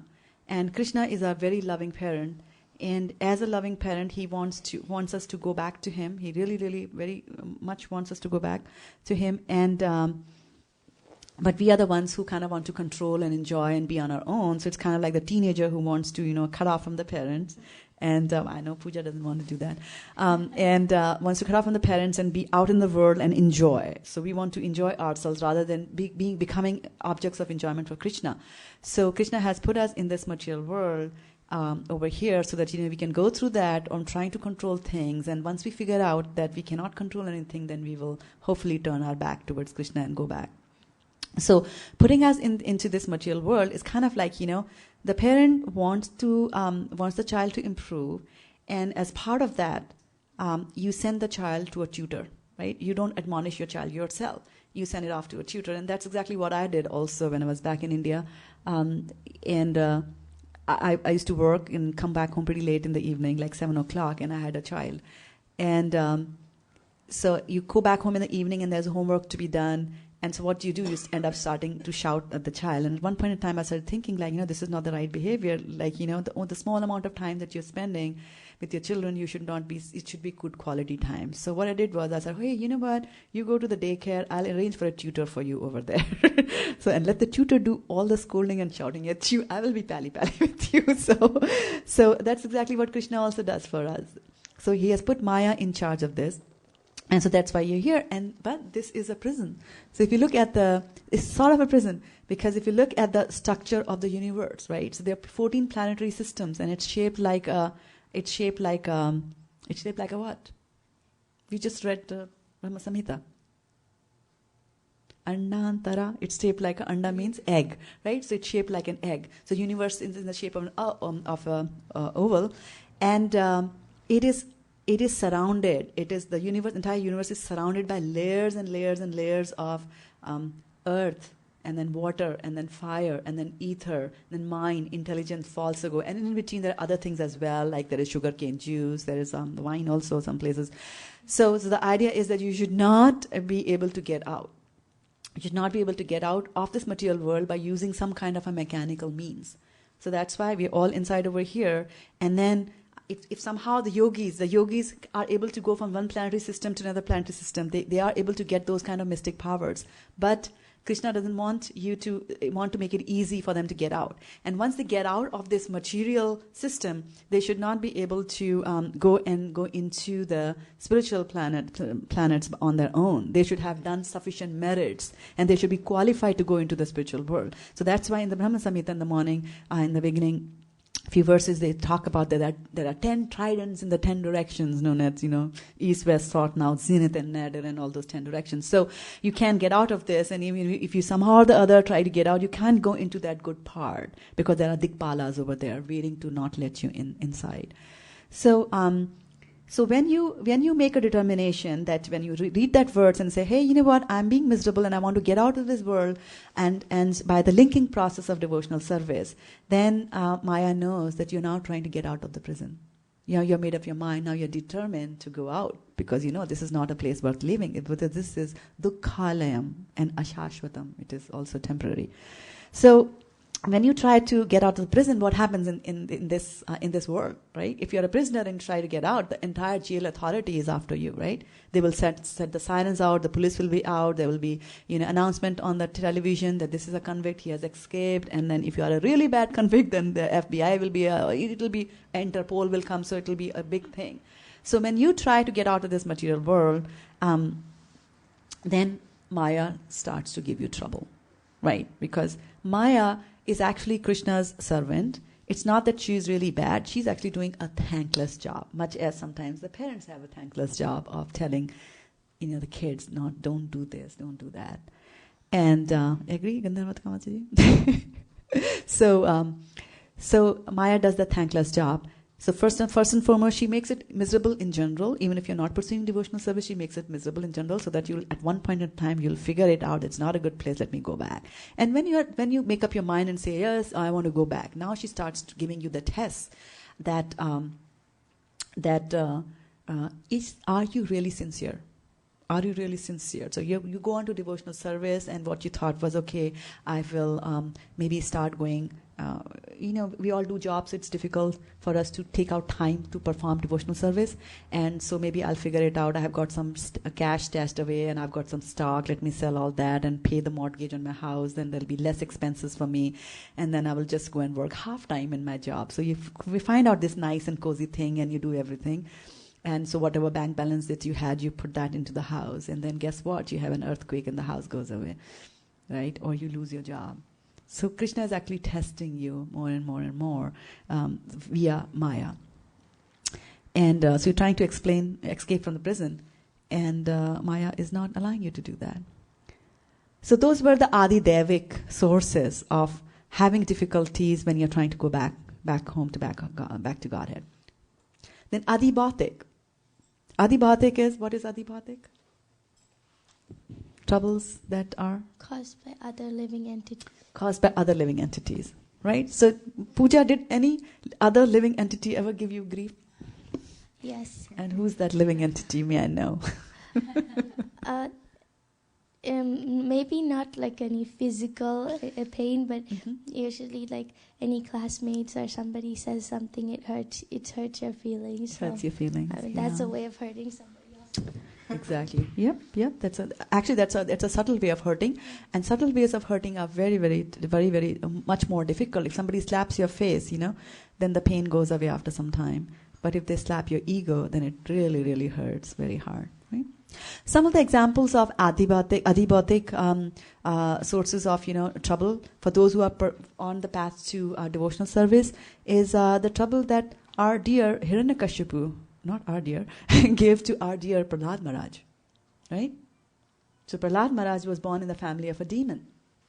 And he was, despite of wherever he was trying to pursue devotional service, but his father, who was a demon, did not like that. So what are some of the things that he did? He threw him in a place full of snakes. He threw them in a place full of snakes, Hare Krishna. And then what else did he do? Any other atrocities? He threw him from the mountains. Right? Made him sit on the lap of fire. Made him sit in the fire on the lap of Holika, right? Yeah. So he tried doing all types of atrocities, and he was also tweaking his teachers to make sure that the teachers teach him politics and science and all that kind of thing, and not go into Vishnu service.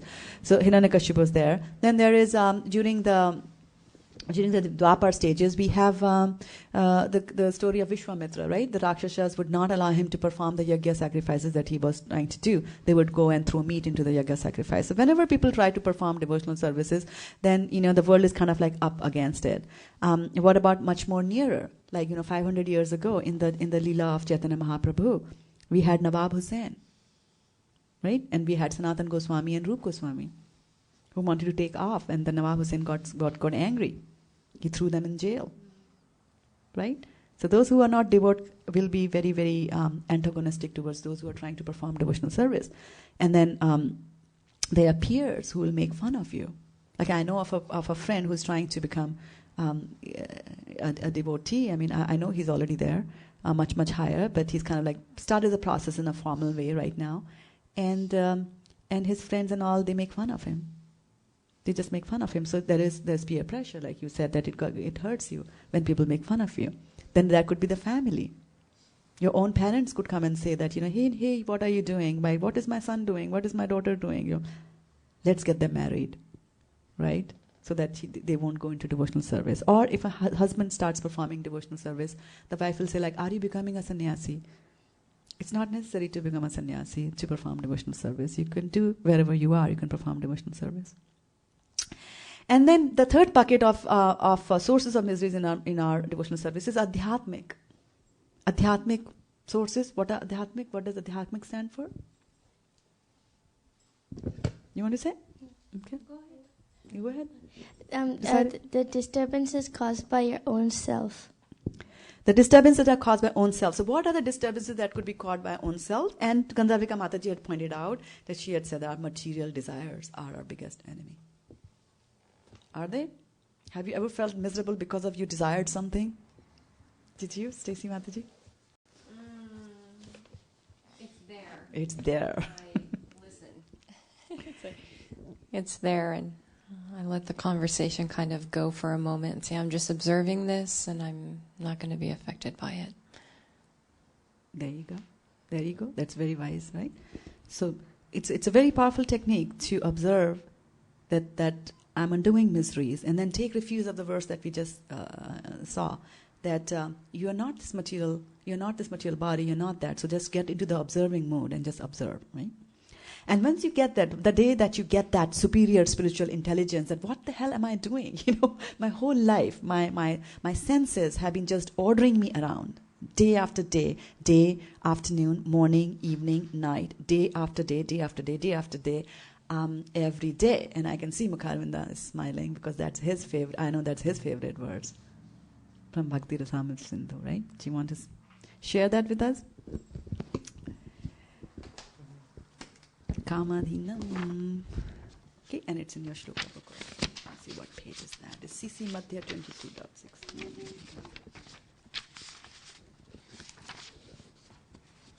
Is it 401?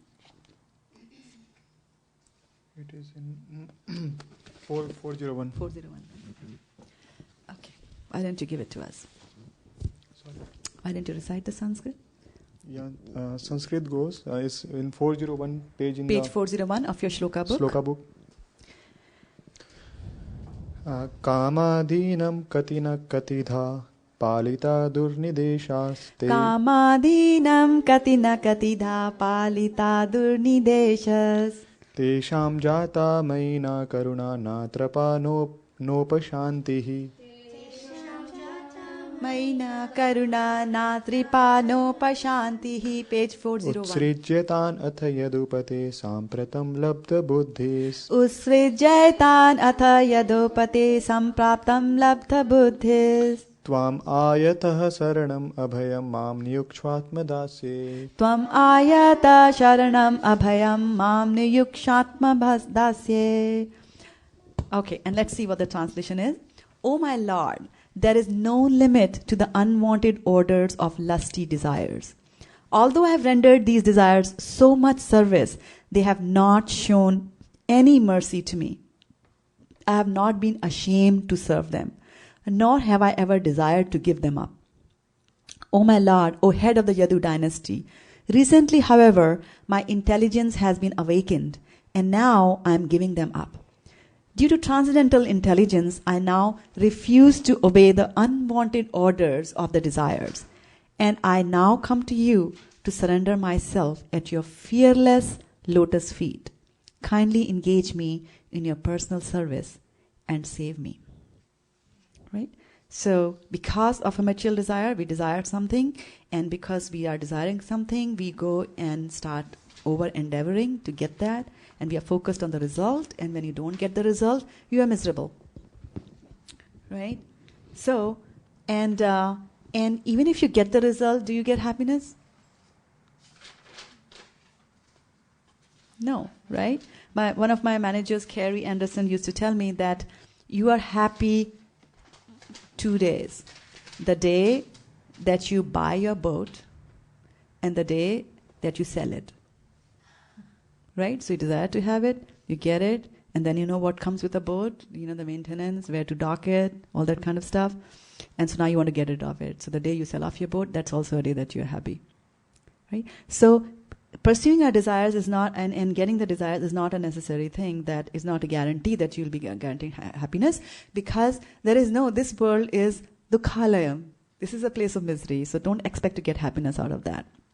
So on our devotional service, if we have got material desires, then don't think that you're going to be happy. They are going to hinder your progress in the devotional service, because your mind already is disturbed in Kali Yuga, and now it's going to be even more disturbed because of all these things that are happening. Some of the other things that you listed was that laziness was one of the things that you had listed, could be the cause, and I kind of clubbed that as our bad habits. And then there was weaknesses of heart that you mentioned, and it's in 15.20 of Bhagavad Gita, and the Prabhupada talks about there are two weaknesses of the heart. So the two weaknesses of the heart are, one is the tendency or the desire to possess material things. Right? To possess material things. I want to have a car. And the other one is to enjoy it. So actually it's the other way around. First is a tendency to enjoy it. So you want to enjoy a car. Well, you can always enjoy your neighbor's car also. If your neighbor is good enough to allow you to borrow his Ferrari, you can drive that. Right? And even if he allows you to drive that, and after you have been driving it for some time, you'll now want to possess it. You'll want to have your own Ferrari. So with the material world, there are two things. With the material weaknesses of heart, there are two weaknesses. You want to enjoy matter, and you want to possess the matter. You want to have it. Okay? And then Krishna says in Bhagavad Gita, in chapter number 2, he says, and I'm going to repeat that, this is verse 44, and that's also in your Shukla book. It says, in the minds of those who are too attached to sense enjoyment and material opulence, and who are bewildered by such things, the resolute determination for devotional service to the Supreme Lord does not take place. I'll repeat that. In the minds of those who are attached to sense enjoyment, and this is verse 244 in Bhagavad Gita, in the minds of those who are too attached to sense enjoyment and material opulence, and who are bewildered by such things, the resolute determination for devotional service to the Supreme Lord does not take place. So you might say, well, I've heard about that, and yes, I'm going to go back, and I know the road, and I know the works, but then I'm going to have a few attachments here and there, material attachments, but then your determination will not be resolute. Okay, so this means that when we start a progress on the path of devotional service, we are beat up from all directions, adhyatmic, adibhautik, right, and adidevik. There are hindrances that are coming from all situations. So, in a nutshell, this situation is bad, right? So, on the path back to Godhead, we have got enemies, and we listed some of them. So, our bad habits and all that. So, which one do you think is the most formidable of all these enemies? So, we talked about Maya. We talked about other demigods. We talked about other people like boss, family, peers. We talked about our material desires being our enemies, our bad habits, and our weaknesses. So out of these, which one do you think is the most formidable? Most formidable. Like friends, yeah, I can abandon them. Family, you can leave. Adhyatmic, yes. And which one? Your own, coming from your own? From your mind, right? So we have got a mind which gives us trouble. What about the duratyaya? Mama Maya duratyaya. Is she formidable? Is Maya formidable? Right? Is Maya our enemy that you have to fight? What is formidable? What is formidable? Take out the dictionary.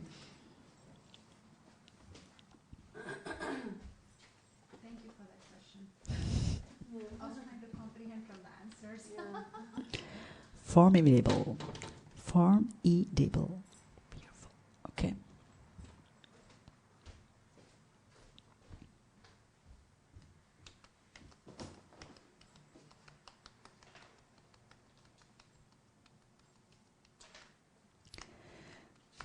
Hare Krishna, Krishna Krishna, Hare Hare, Hare Rama, Rama Rama, Hare Hare, Hare Krishna. Yeah, got it? Formidable, it's an adjective. It means arousing fear, dread, or alarm. Admirable or awe-inspiring. A formidable intellect. Or difficult to surmount, defeat, or undertake. Awesome. Does that sound like Maya? Yes. All right, thank you. So, who is our most formidable energy? Is our mind. Yes, it is our bad habit, desires. The most difficult of them, it comes in the form of Maya, right?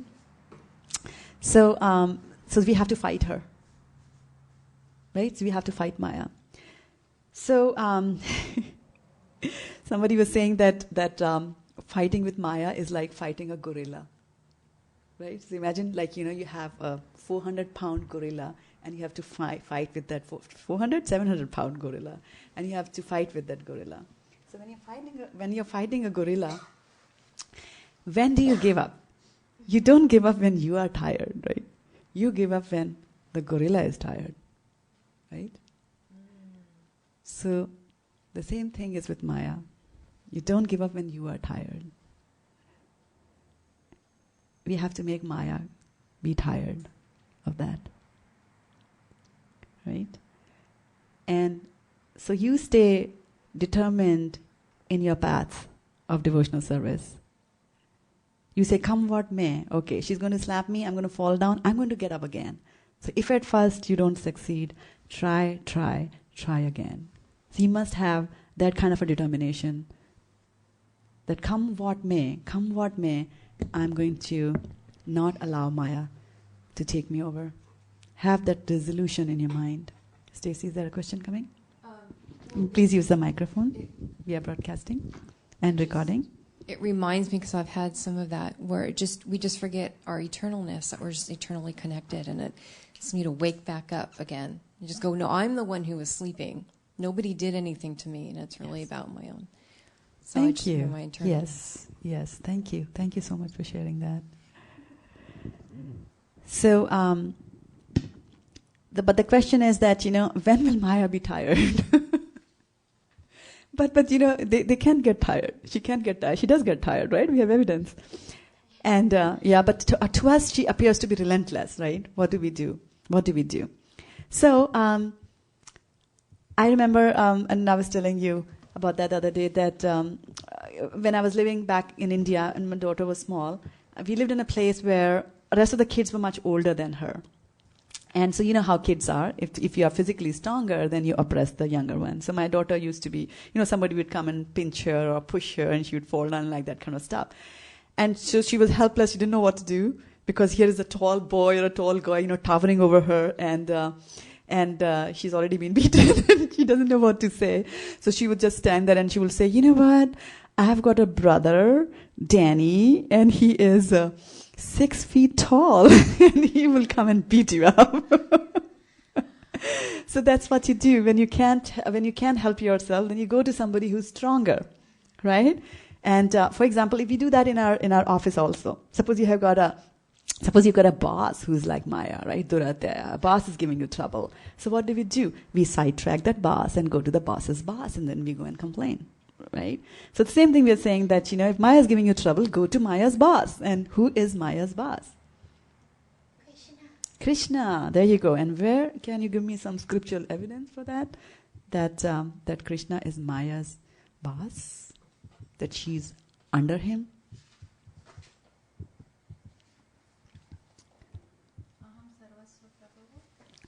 Well, Aham Sarvasya Prabhavo is kind of like a blanket statement. Yes, everything comes from Krishna, and so everything is under Krishna. But I'm looking for one which is very precisely says that Maya is under Krishna. And I'll give you a hint to hasten up your process. That it's in chapter 9 of Bhagavad Gita. So you just went a chapter ahead. Exactly a chapter ahead. And that's a hint. Exactly a chapter ahead.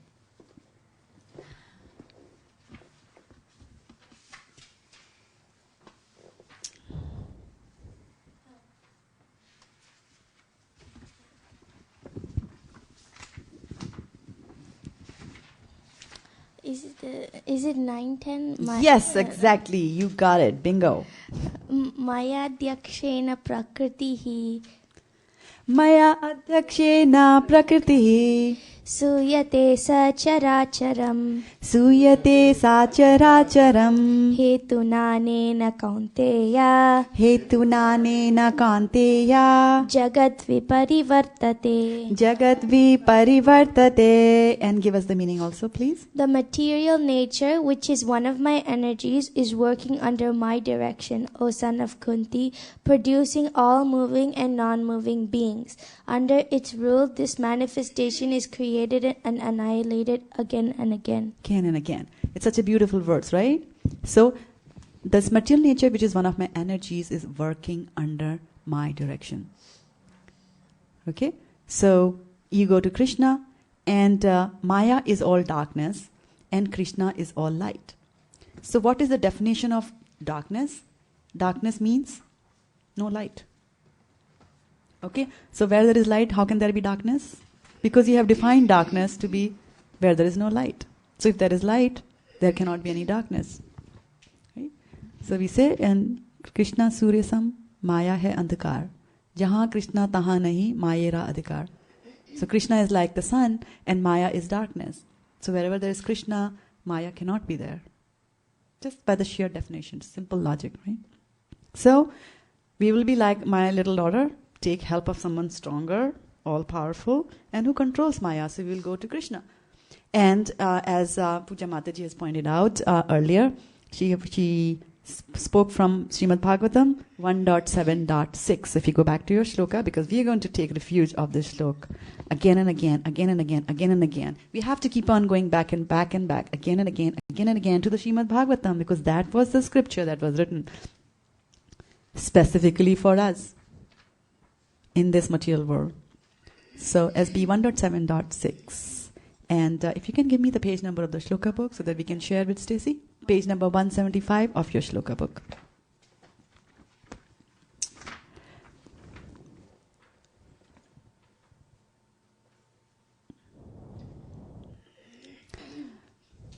Anarthopashamam shakshat Bhakti yogam madhukshaje Lokasya janato vidvams Chakre satvat samhitam. The material miseries of the living entity, which are superfluous to him, can be directly mitigated by the linking process of devotional service. But the mass of people do not know this, and therefore the learned Vyasadeva compiled this Vedic literature which is in relation to the supreme truth. And what Vedic literature? Srimad Bhagavatam. So now we have a goal. Okay? So we realize the situation that we are. We talked about the solution and the problems that we will have. And so now we have got a goal that we have to go back to Godhead, and there will be problems on the way, but we will overcome that. And the question now is that how do we achieve this goal? How do we get to the goal that we have? And so I just listed down a few points over there. And the first is that determination in any endeavor, right? This is an endeavor. We're trying to go back to Godhead. So determination in any endeavor is a key factor to success. So you need, first and foremost, you need that determination, very strong determination to go back to Godhead. Do we need any talents or skills? Do you think we need any talents and skills? No.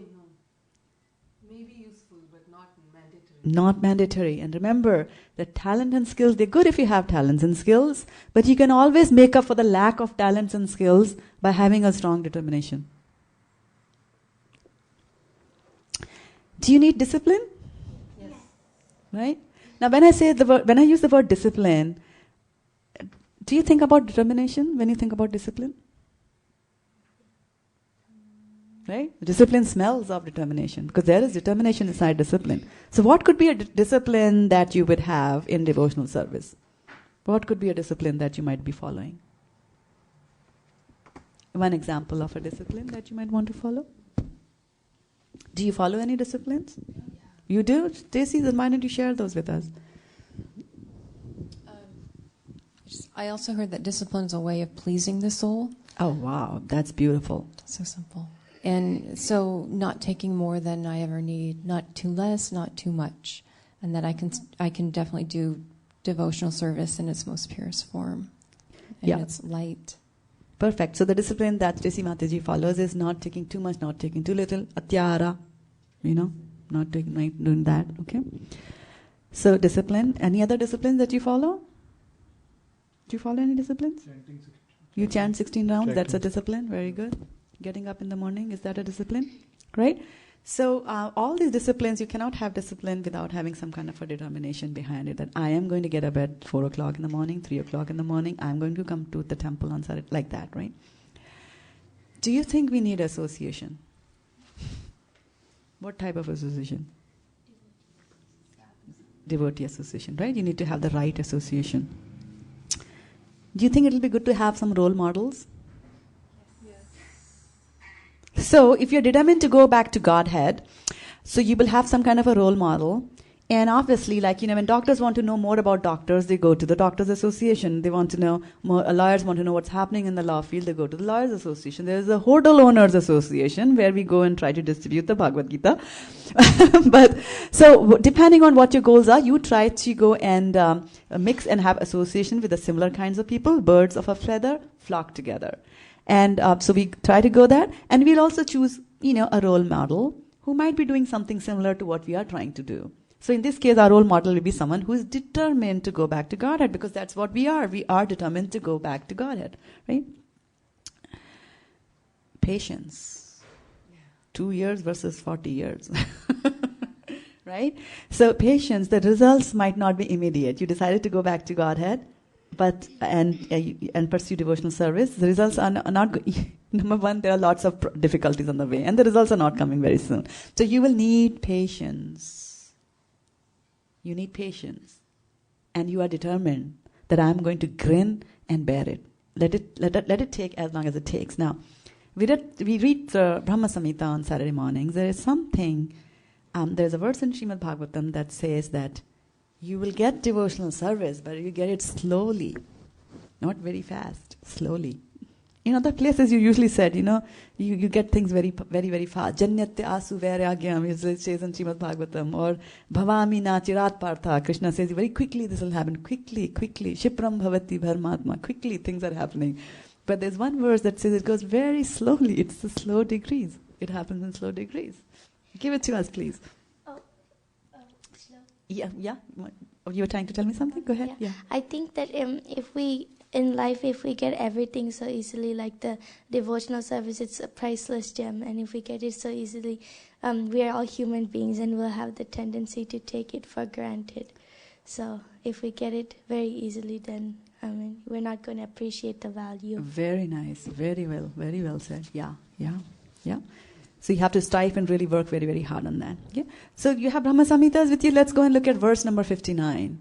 That's the evidence that it is going to be slow for us.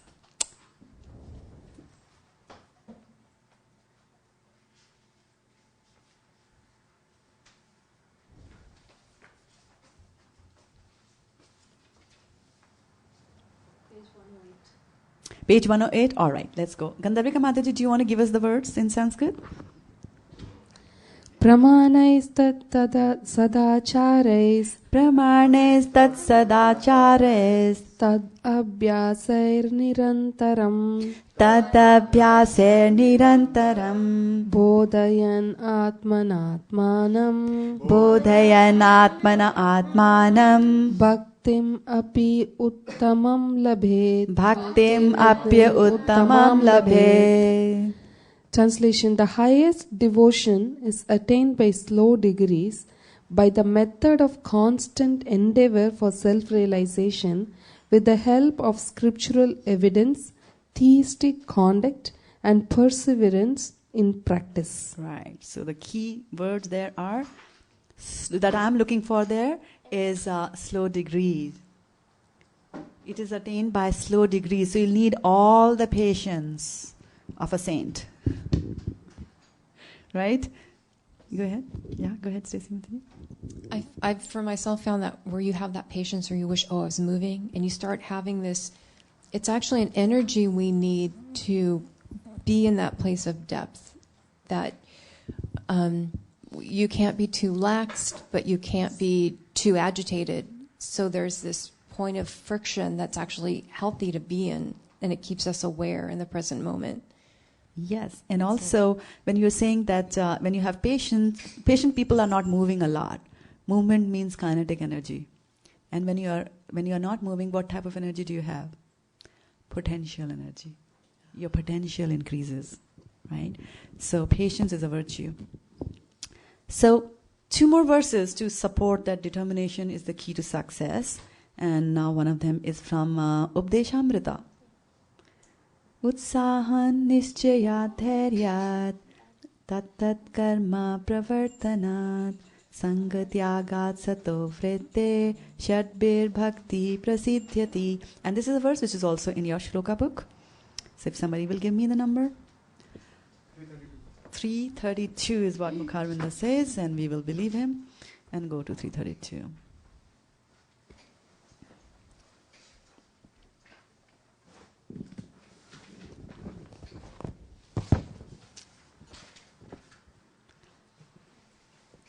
So one can execute the process of Bhakti Yoga successfully with full-hearted enthusiasm, perseverance, and determination by following the prescribed duties in the association of devotees and by engaging completely in activities of goodness.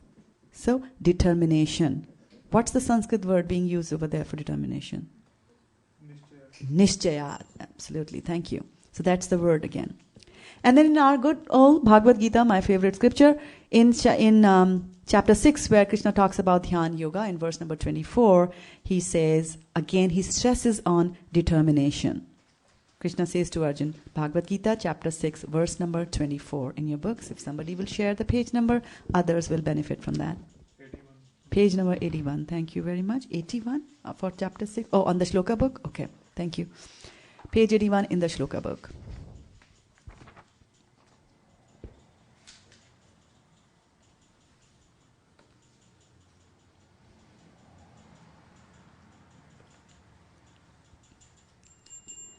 So, translation, any takers?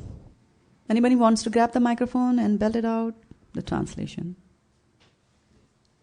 6.24? 6.24, yes. One should engage oneself in the practice of yoga with determination and faith and not be deviated from the path.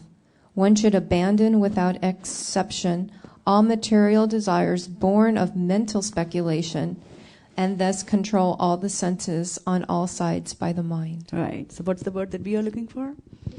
Determination. Right. Nishchayana. All right. So we said that we are going to go back to Godhead. There's a road over there. There are 3 types of hindrances that will come on the way, and there could be. Do you think there could be failures? Right. So there would be failures. For example, now trying to going back to Godhead, having made this determination that I'm going to go back to Godhead, I start reading or listening and hearing, and somebody tells me there are 9 processes to the devotional service, and as you had mentioned, that one of the processes that we might want to do is to chant. So we said, all right, well, Prabhupada said chant 16 rounds. I'm going to chant 16 rounds from tomorrow, and I'm going to do that. So I'm all nicely charged up. I have the enthusiasm of a neophyte. And I sit down to chant 16 rounds and everything goes fine. Every day I'm very happy. I did that. And the next day, you know what? The alarm goes off, but I continue to sleep. So that's a failure. So it will happen that you will have failures. There's a goal out there. You set a goal of 16. So your goals have to be realistic. So learn to tweak those goals and then bring it down, right? Always have a plan, a backup plan. Right? So your plan was that plan A was I'm going to chant 16 rounds every day. What was your plan B? Right? So have a plan B as well when you are practicing this. Have a plan B. And then what if the plan B fails? There are 26 characters in the English alphabet. Plan C, Plan D, Plan E, Plan F, like that. You can go on. And if you are a Japanese, there are 405 characters in the Japanese alphabet for you. So you can do that, right?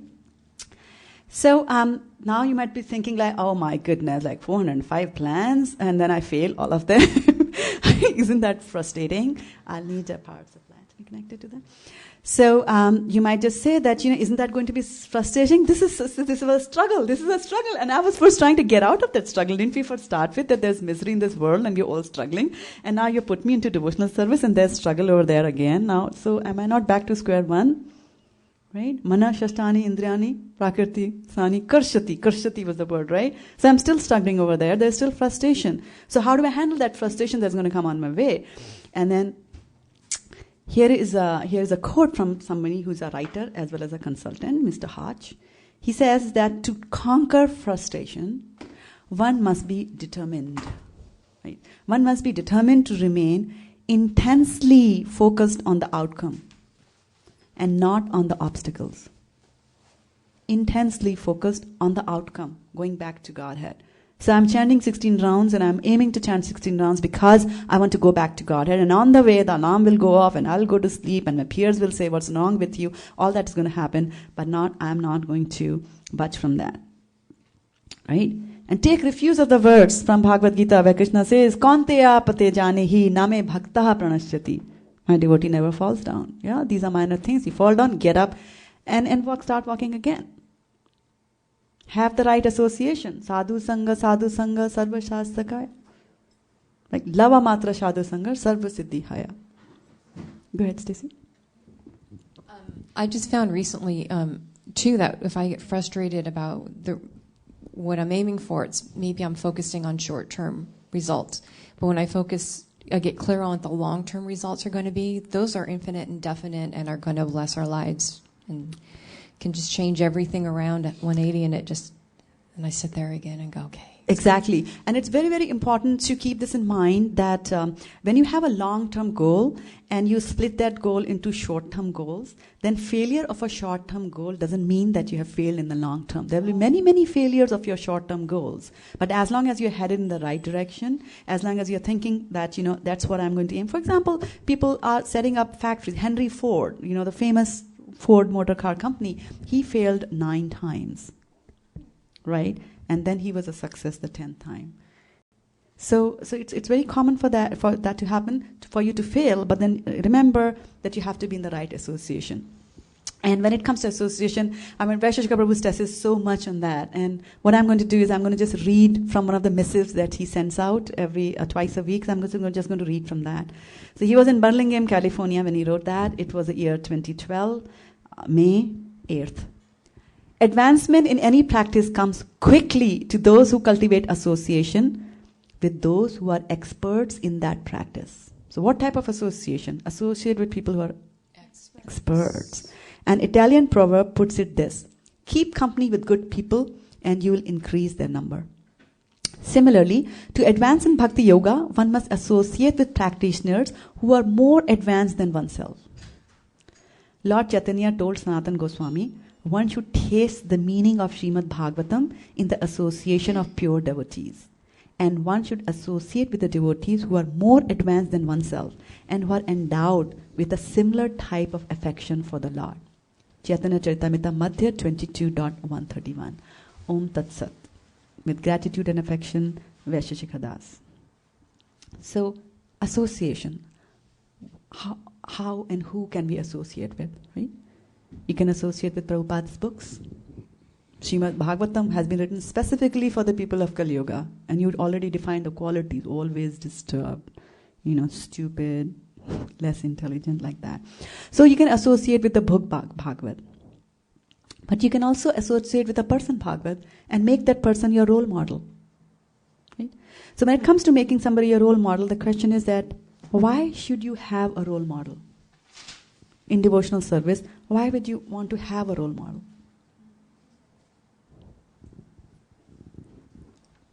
Go ahead, yeah. But they're already who we are, and their purpose of their life is to share it with others and to become one.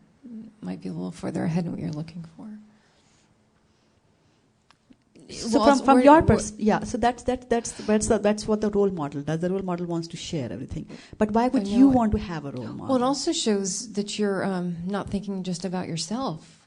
It totally takes you out of yourself into Like the I can do it kind of a thing, and then no.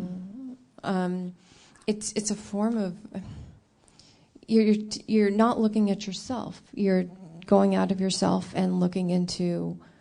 For you're what? taking yourself out of yourself. Yes, and you're going to somebody else, and you're there. You're almost there. For what? Why do you want to have a role model? Just because some of the things might be very difficult, you may not understand. They make things easy. They make things easy. Well, that's a very good thing. And then what also happens is that when you have a role models, when you look at their approach, when you read their life stories, you might realize that your role model is facing the exact same problems that you are facing. Oh yeah. Right? And then the second thing is that your role model is a person who has already achieved what you're trying to achieve. Right? So they know it. Yanina tattva darshana. They know it, so they will tell you. They'll give it to you. Right?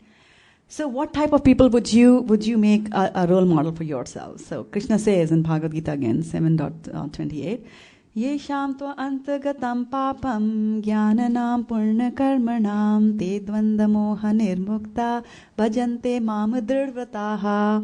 So persons who have acted piously in previous lives and in this life and whose sinful actions are completely eradicated are freed from the dualities of delusion and they engage in my service with determination.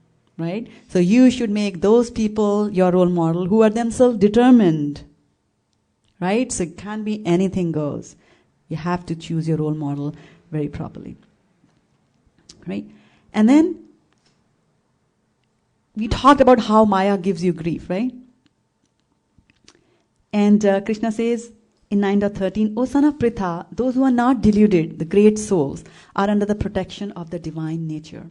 They are fully engaged in devotional service because they know me as the Supreme Personality of Godhead, original and exhausted. And once they know Him, once they know that Supreme Personality of God is original and exhaustive, then in the very next verse, Krishna says, always chanting my glories, endeavoring with great determination, bowing down before me, these great souls perpetually worship me with devotion. So such great persons would be the candidates for becoming our role model. Right? So let's take a look at some of the Bhagavats who could become our role model. Because they've already faced the adversities that we are facing in the pursuit of absolute truth. But they succeeded because they focused their attention on one goal, and that was they wanted to go back to Godhead. And they were armed with one weapon, and that was determination. Okay? So, and by the way, Krishna likes those people who have determination. He says that in chapter 12 of Bhagavad Gita, where he talks about, he's describing the devotees, and he's telling this devotee is priya, this devotee is priya, and he says, Santushta satatam yogi yatatma dridha nischaya mai arpit mano buddhir yomad bhakta same priyaha. So dridha nischaya is a determined person. So Krishna likes that type of devotee. And so you may be lucky that you might have these types of Bhagavats around you, or you can read their books, or hear lectures that they have given. So you can associate with Bhagavats in different ways. Like let's take the example of Srila Prabhupada. There were some instances in his life, do you think, which demonstrate that he was determined? And how are we associating with Prabhupada? He's not here. So we associate with him through his books, through the lectures that he has given, right? And he was so determined to carry out the orders of his spiritual master, he did not care for the age. He was 69, right? When he came here to America, and the rest is history. And then another example is of my own dear Guru Maharaj, who is also dear to everyone, and that is His Grace Vaisheshika Dasadhikari. So I'm going to read an excerpt from the Vyas Puja offering from 2011 that his dear wife Nirakala Mataji wrote. So it was a long offering, ran into 4 or 5 pages.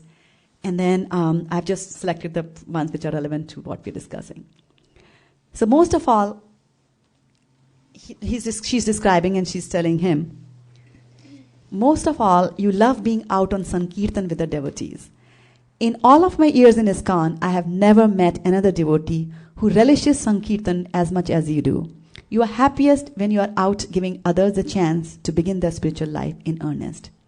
Your life as a Sankirtan devotee has been through many adjustments over the years. You have persevered through untold difficulties and many life changes. Those who have only recently had the pleasure of witnessing your Sankirtan genius may not have any idea of the early struggles and obstacles that you had to overcome. I can hardly bear to think of some of the incidents you have told about me. The times you were physically beat up by some ignorant, envious person who sometimes was a policeman or a military man. These instances are numerous. You were arrested, harassed, threatened, spit upon, and humiliated countless times and in innumerable ways. There were momentous changes in your personal life, beginning with Srila Prabhupada leaving this world while we were all so young. As a result of our lives and the state of the movement, our lives and the state of the movement were radically affected. You got married, went back to school, and started a business. But the one constant was your commitment to actively performing Sankirtan. Amazingly, in spite of so many impediments and changes, you never ever gave up your service. You never even thought of giving up your service. In fact, you grew more and more attached, determined, and expert in its performance. So that's an example of a person who was so determined, starting off at such a young age, leaving home, going through all these things that are listed over here. And we have such a good fortune to be able to associate with such a person, Bhagavad, at ISV over here. So you can imagine the amount of pious activities that we would have done in our previous births to deserve something like this. Now, Srimad Bhagavatam and other scriptures are full of examples of people like this, who was very, very determined. Dhruv Maharaj, do you think he was a determined person? Yes. What was his determination? Why do you think he was determined? How do you demonstrate that he was determined?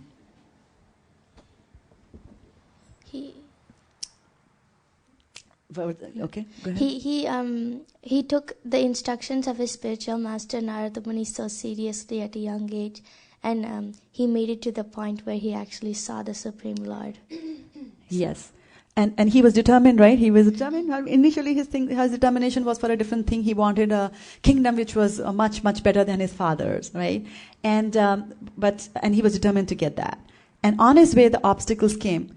And the first obstacle was his own spiritual master. His spiritual master said, "Oh, I know you're a small boy, just go back," right? So when his own master is telling you that, there is chances that you like to just go back, right? He did not do that. He persisted. And while he was sitting down and chanting Om Namo Bhagavate Vasudevaya, then Lakshmi came with food to give him. He did not eat the food. So that is determination. Come what may, I am over there. Prahlad Maharaj's determination, right? He was in such a hostile environment, right? But still he continued his devotional service. Arjun was determined to become the best archer. He would get a very small boy, he would get up in the night and he would practice archery. Hanuman's determination. Hanuman was such a servant of, a great servant of Ram. And so when Lakshman fell down, when he became unconscious and the Sanjeevani booty was required. And he was so determined to bring it back that when he finally went to the mountain to get the Sanjeevani booty, he did not know which particular plant was the real Sanjeevani booty. So what did he do? He brought the whole mountain, right? That is the kind of determination we're looking for here. Haridas Thakur and his determination, right? Haridas Thakur was determined to chant his 3 lakhs of rounds every day. And people around him were envious of that. So one of the persons sent a prostitute there so that he would deviate. And the prostitute went there and he said, "All right, sit down over there, let me finish my round." The prostitute sat down for one night. And by the time the rounds were over, it was morning. So he said, "Okay, come back again tomorrow and I will do whatever you want me to do." And next day again, he did the same thing. And for the 3rd day, and then what happened after 3 days? The prostitute became a devotee, right? So some of the determination of Haridas Thakur got rubbed off onto her. So, and this is association, right? She was associating with a devotee. See what happened to her. She became a devotee. King Prataprudh, he was so determined to meet Chaitanya Mahaprabhu, who was a sannyasi and would not meet people who were in the material state of life. But he tried all means for sending his son, this way or that way, and finally he got to meet him. And last but not the least, Srila Prabhupada says in the purport to Bhagavad Gita 6.24, the same verse that we talked about earlier, he says, "As for determination, one should follow the example of the sparrow who lost her eggs in the waves of the ocean. A sparrow laid her eggs on the shore of the ocean, but the big ocean carried away the eggs on its waves. The sparrow became very upset and asked the ocean to return her eggs. The ocean did not even consider her appeal. So the sparrow decided to dry up the ocean. She began to pick out the water in her small beak, and everyone laughed at her for her impossible determination. The news of this activity spread, and at last Garuda, the gigantic bird carrier of Lord Vishnu, heard it. He became compassionate towards his small sister bird, and so he came to see the sparrow. Garuda was very pleased by the determination of the small sparrow, and he promised to help. Thus, Garuda at once asked the ocean to return her eggs, lest he himself take up the work of the sparrow. The ocean was frightened at this, and he returned the eggs. Thus, the sparrow became happy by the grace of Garuda. See, that is what determination does. When you are determined, then you automatically, big backing will come for you. So similarly in the yoga practice also, and especially in the practice of Krishna consciousness, might appear to be a very difficult job. But if anyone follows these principles with great determination, then the Lord will surely help you. Because the Lord helps those who help themselves. Exactly. Right? And also remember in parting that the opposite of determination is, what's the opposite of determination? Opposite of determination. I am determined that I will do it. The opposite of that is hesitation. I'm hesitant. Should I do it or not do it? Should I not? Maybe, maybe not. Maybe. So, indecision, hesitation. But remember, this is very, very important that indecision over a period of time, indecision actually becomes a decision. What does that mean? Indecision means, should I chant 16 rounds or not? Should I chant 16 rounds or not? Today I'm thinking, should I chant 16 rounds or not? Okay, I'll decide tomorrow. Should I chant 16 rounds or not? It's going on a day after day after day after day. For 1 year it goes on. Guess what? What happened? You did not chant. So in a subtle way, you took the decision. So indecisions over a long period of time, they will become a decision. So you should stay away from that. Okay? And as Henry Ford says, and I'm going to tweak his quotation a little bit. He says that a man who thinks that he can, Krishna willing, that's my addition. So a man who thinks that he can, Krishna willing, and a man who thinks that he cannot, both of them are right. Think about it. A man who thinks that he can do it, and a man who thinks that he cannot do it, both of them are right. Because if you think that you can do it, you will do it, Krishna willing. If you think that you can't do it, you will never be able to do it. So what you require is strong determination. Okay. So now I'll open up for any questions, comments, realizations, takeaway points. Go ahead. For a few minutes, I think Ramananda Sakapu is getting ready for Guru Puja. You mentioned the association, and yes, it's important. Would it not be so if we weren't meant to be associating with others? All of this is meant to be so it's our inner growth. But if there wasn't other people to associate with, we wouldn't be going through all of this, raising the consciousness of humanity in itself. It's going a little bit further on something that might take a little bit longer to clarify. Yeah, I see a point, and we might want to talk about that offline. What you're saying is that, because there are people out there, like the leaders, the spiritual leaders, and they are the ones who try to raise the spiritual level of the mankind to a higher level. And so they are going to the association because out there are people who have fallen low, and they have to bring it up over there. And that's why you need to do the association, right? Did I get that right? Yeah, that would be part of it. So I just realized as I just talked it out, there's more stuff that I could clarify in what I was feeling. Yeah. So to a certain extent, the soul is an individual because we are responsible for what we have done. Nobody else is responsible for where we are, who we are. And the good thing is that the devotees are so charitable and they are so merciful that if you go and associate with them, then they will be willing to help you.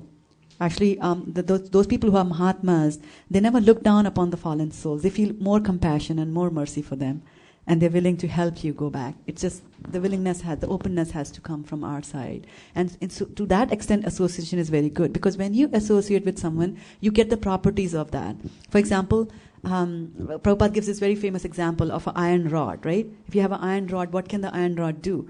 You can use an iron rod for, building the structures. You can use the iron rod to beat somebody up. But if you put the iron rod in a fire for a long time, if it associates with fire for a very long time, you take the iron rod outside and you touch it to this piece of paper, the paper will start burning, because now the iron rod has got the properties of fire. So by association, you develop the properties of the other person. That's why association is very, very important. I think that was more of it. It was more of that connection to keep it going. Yeah, keep it going. Eternal, exactly. So yes, because not alone, so if much you're helping alone, others, absolutely. though. Absolutely. If you're alone, Maya will get you. And this very good point that you bring, and I'll just speak for that for 2 minutes because I see you're getting ready for the Vyas Puja, is that back again to the same devotee I was talking about, who is trying to get started back again onto devotional service, and his peers are giving him grief. So yesterday he called me and said that, you have to excuse me, but today my friends have invited me to a alcohol party, and I have to go there because I have to be at such parties, because otherwise what will they think about me? And they have started telling me that you're not coming to these parties at all. And so I'm just calling to let you know that I'm going to do one sinful activity and that's it. And I was like, no, no way are you going there, So just imagine that if he had not come to me, had he just gone to somebody else who was not in devotional service, he would have said, oh yeah, cool, yeah, what's wrong? You can do it once, that's fine. You can chant some extra rounds tomorrow and, make up for it. He could have said that. So association is very, very important, the kind of people that you surround yourself with. Nothing to beat that. Nothing to beat association. Devotional service cannot be done alone. And on that line, I'm constantly reminded of, Vaisheshwara Prabhu had said that devotional service cannot be performed alone. And our Shamalangi Mataji is out in the kitchen cooking. She took it very, very seriously. She was very, very determined. And she worked so hard. For 1 year, she took shelter. And last week, she was initiated into devotional service. So, determination pays big time. It pays big time. Okay. Hare Krishna, Prabhuji. I came late. I didn't hear the whole thing, so I'm sorry for that. But this determination, nischayat, right? So how do we get into such a level?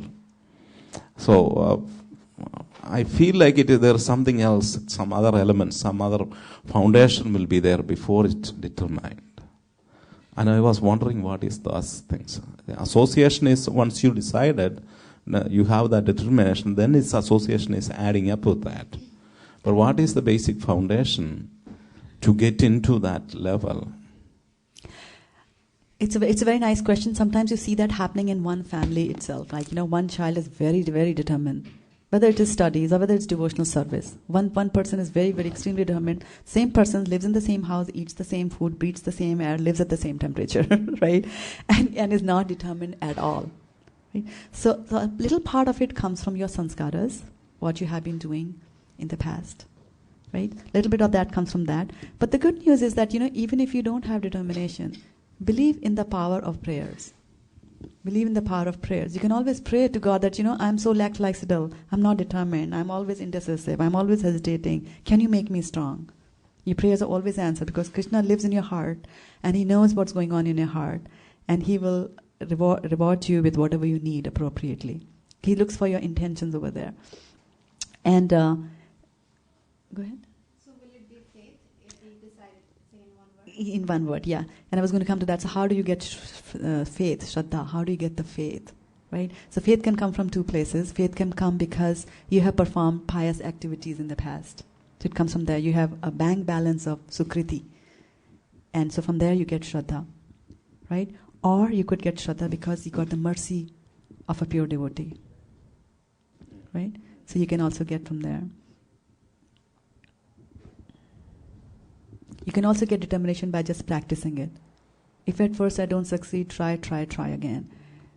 Sometimes God will come to you in mysterious ways. For example, there's a famous poem of King Bruce and the spider. There was this King Bruce. He was a French king. He used to go there to various places and attack various countries and win them. And once he lost the battle, and he was completely wiped out. So he ran away. He fled from the battlefield, and he hid in a cave. And he was totally desolate, and he was there hiding in the cave for days altogether.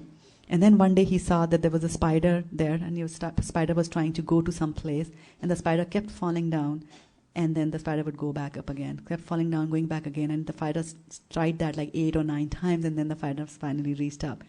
And that was very inspirational to him. And he said, I have taken only one defeat and I fled from the battlefield. I should not do that. So he went back again, gathered his armies, and then went back and attacked again. And then he went back his kingdom, and his people became free again. So sometimes, God will come to you in very mysterious ways and give that to you. So without Krishna, we can't do anything. Have faith in Krishna, surrender to Krishna. You'll get everything. Because Krishna has everything, right? You said, Aham Sarvasya Prabhava. Everything comes from Krishna. He can give it to you. You want to share something, Mataji? You? I could see that you were wanting to say something. Not really. I think you said it beautifully. The last story that you were telling us was what I had in mind, actually. So I didn't need to say after you said that. Because I think sometimes what happens is you fall into distress despite all materialistic and needs being fulfilled, whether it's a fallout in a relationship or it's sudden loss of what you were associating with, which is the mind was associating with either power or money, and you lose that, and you suddenly realize you have fallen into a distress, and mind is not anymore what it was thinking in pleasure mode. And then you seek your own soul, because there is peace and joy continuously there. And just like it's, to me, that's like electricity, but you have to connect to the solar power, which is Krishna. To continuously recharge. And once you find that connection, and you find that you really don't need anything, once you just even taste that, or you don't need anything, neither power nor fame nor money nor relationship to be happy, and then you say, okay, I know what I'm in for, what I want. And he just takes you higher and higher with that one realization. One realization, exactly. And I'd actually started today with the statement that, the world is a miserable place. And and it is. And it is. And I was talking to one of my friends about, marital relationships and how we can be unhappy with our spouse. Like, somebody might say that I have a husband and he doesn't treat me well. So that's why I'm miserable. And the other person says, well, you know what, I have a husband who treats me very well, but I'm miserable. But why are you miserable? What if he leaves me? So misery, there's no end to being miserable over here. Mataji? The moment I saw the topic that you're going to speak on this Saturday, I was really very attracted towards that, and simply because you get to hear people speak, but if you get to hear from people who have practiced it, then you can get more out of it.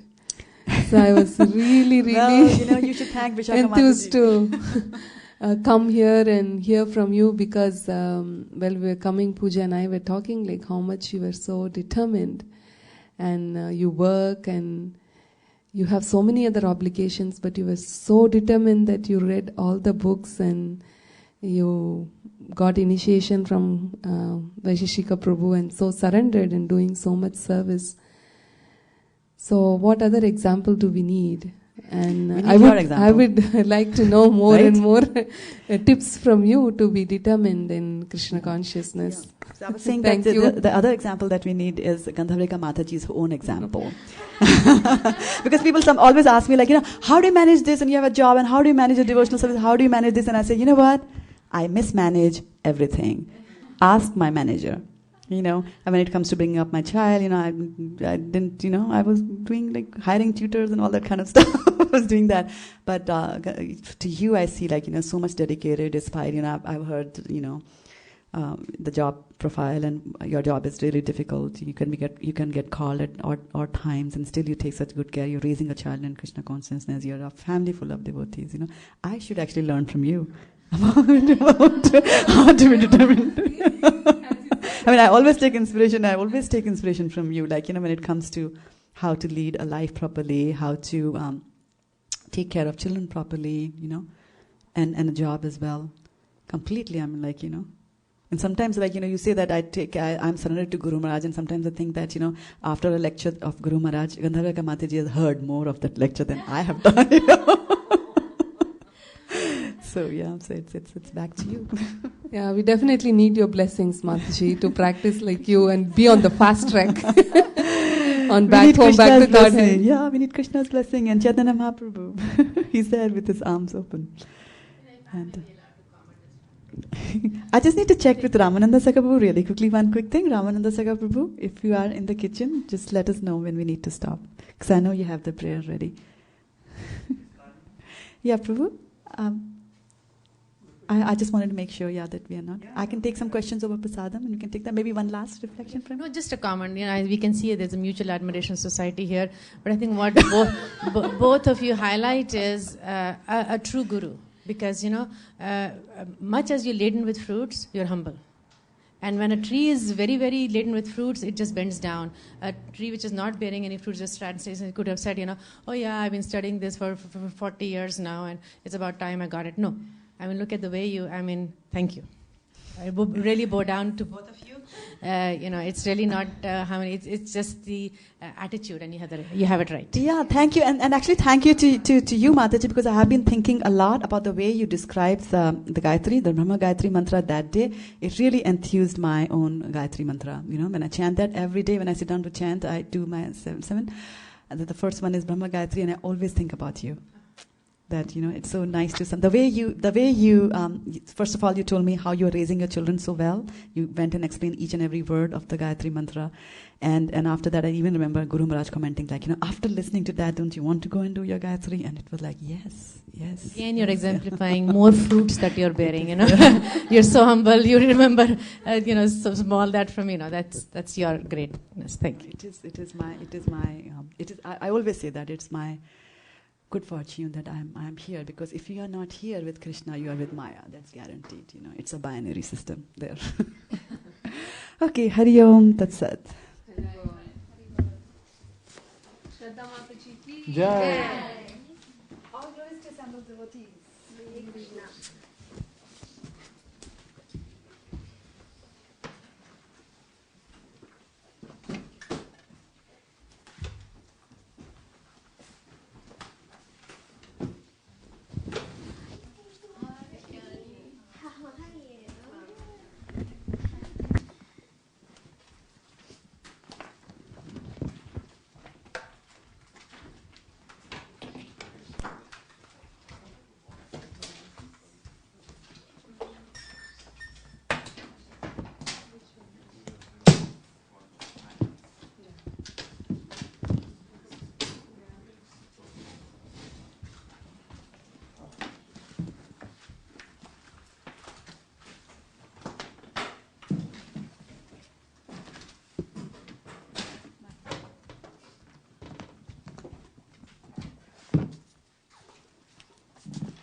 Hare Krishna.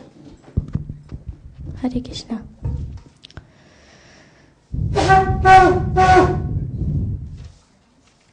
Shri Guru Charana Padma Kevala Bhagati Satma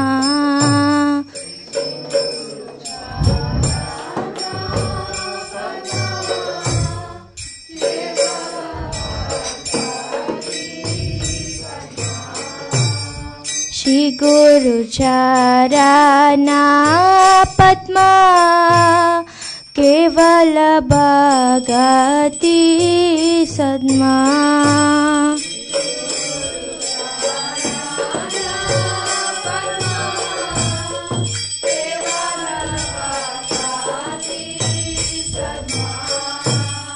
Bandha mohi savadhana mate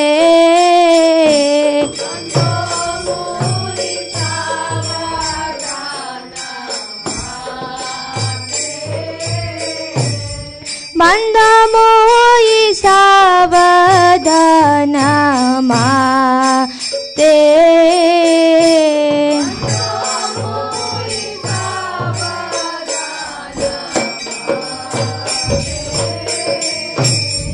Jahara prasade pai e bhavatoriya jhai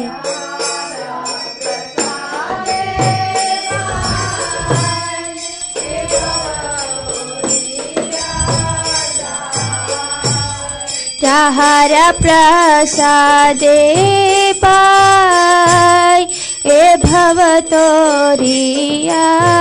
jai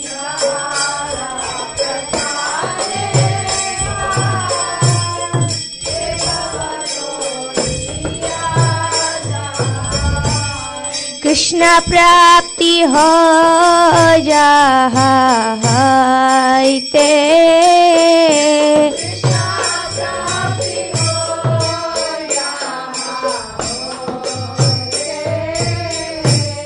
Krishna prapti ho jahaite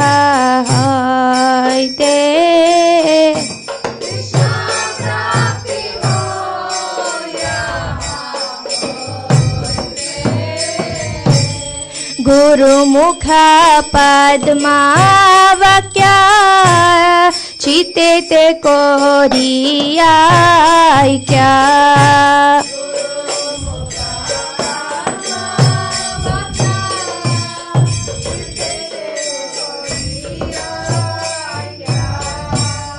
Harana kori ho mane asa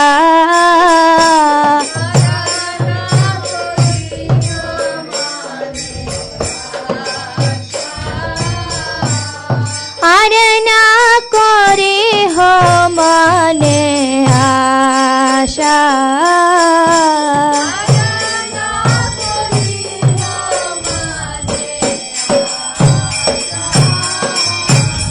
Shri Guru Charane rati aise uttama gati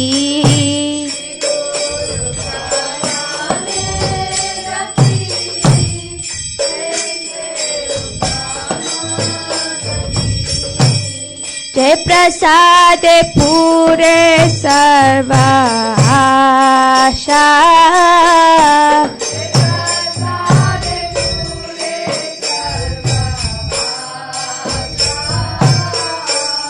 Jai prasad pure sarva asha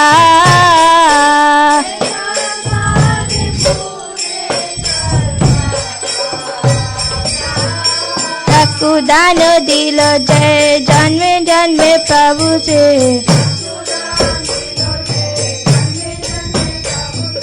चाकू दान दिल जय जन्मे जन्मे प्रभु से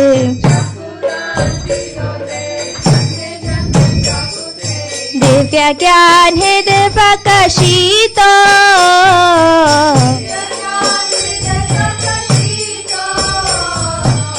ದಿವ್ಯ ಜ್ಞಾನದೆ ಪ್ರಕಾಶಿತ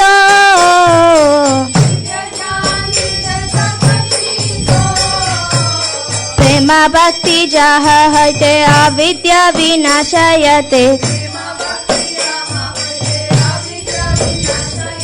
ಪ್ರೇಮ ಭಕ್ತಿ ಜಹ ಹೈತೆ ಅವಿದ್ಯ ವಿನಾಶಯತೆ वेदे गाय जहर चरित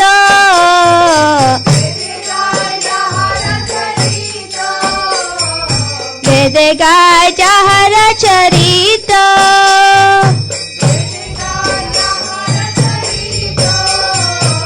श्री गुरु करुणा सिंधु आदम जनार बंधु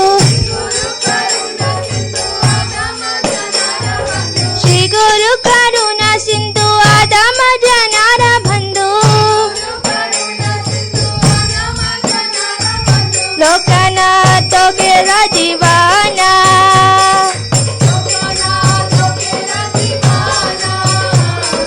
लोकनाथ लोकेरा जीवाना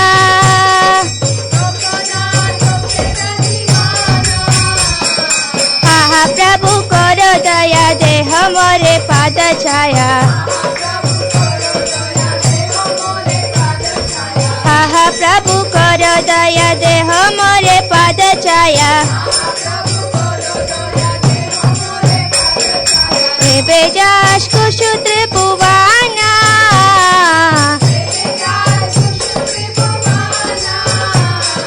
हे बेगाश कुशुत्र पुवाना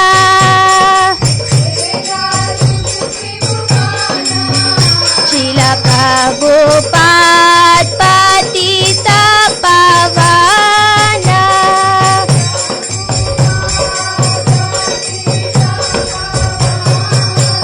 जय प्रभुपदा जय प्रभुपदा जय प्रभुपदा जय प्रभुपदा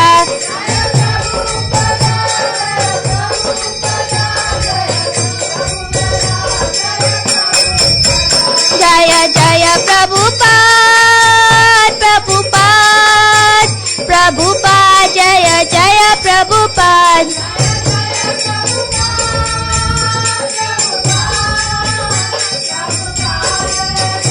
जय जय गुरुदेव गुरुदेव गुरुदेव जय जय गुरुदेव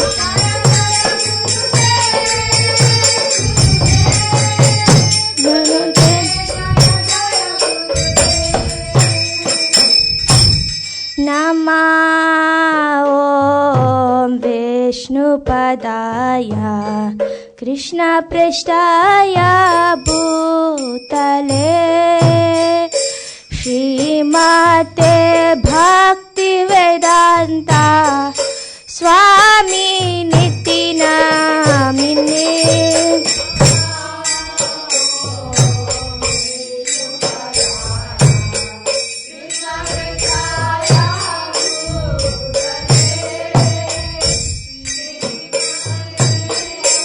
भक्तिवेदान्ता स्वामी नित्यानामिने नमस्ते सरस्वती देवे गौरवाणी प्रचारिणे निर्विशेषा शून्यवादी पाश्चात्या देशधारिणे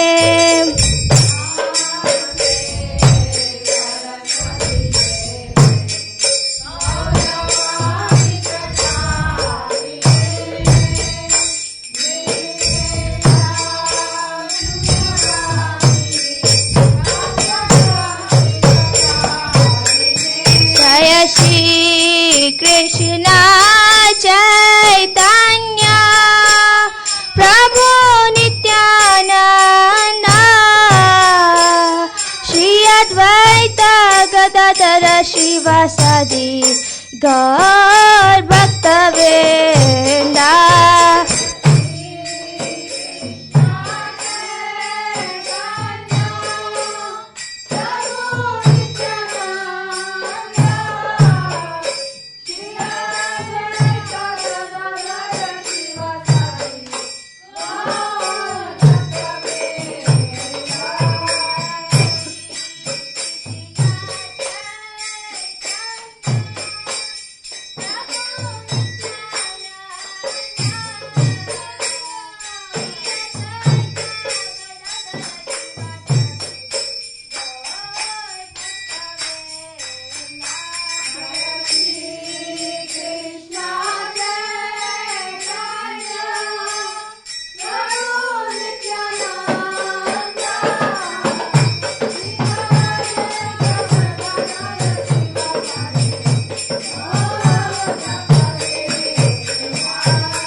Rajikacharya Ashtotara Sata Shri Srimad His Divine Grace Bhakti Siddhanta Saraswati Goswami Maharaj ki Ananda Koti Vaishnavinda ki Namacharya Shri Haridas Thakur ki प्रेम से कहो श्री कृष्ण चैतन्य प्रभु नित्यानंद श्री अद्वैत गदाधर श्रीवासादि गौर भक्तवृंद की गंगामय की यमुनामय की भक्ति देव की तुलसी महारानी की श्री वृंदावन धाम की श्री मायापुर नवदीप धाम की पुरुषोत्तम क्षेत्र जगन्नाथपुरी धाम की समवेत गौर भक्तवृंद की निताय गौर गौर Premanand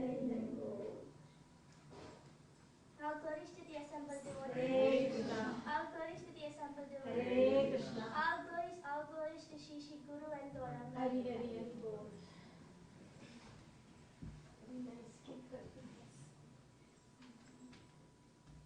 This is not enough.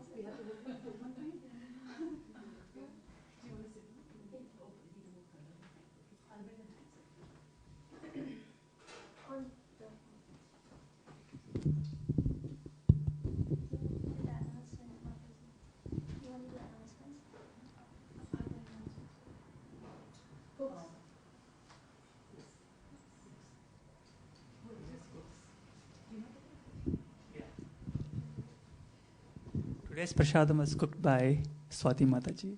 She single-handedly cooked. Huh? Oh. Yes. Shamalangi Mataji. Sorry. And also, if anyone would like to volunteer after the prasadam has been served to clean the temple, you're welcome. Just we need to clean the floor and also just wash the few pots. If anyone is interested, please stay after the prasadam has been served. How about moving to the new temple?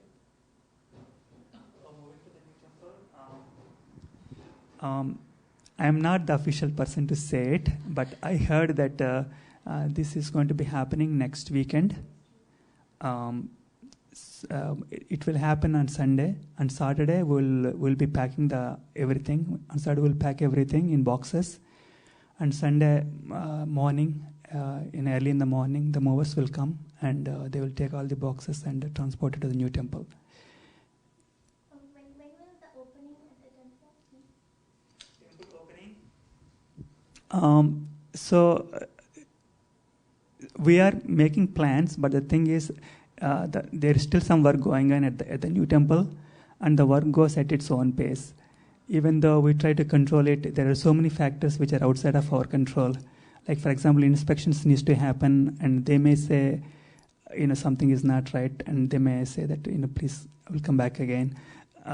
So some of these things are not in our control. Some work is still going on. So I'm not sure. If everything goes well, then hopefully next weekend itself, Sunday evening itself will open. Otherwise, it might get delayed.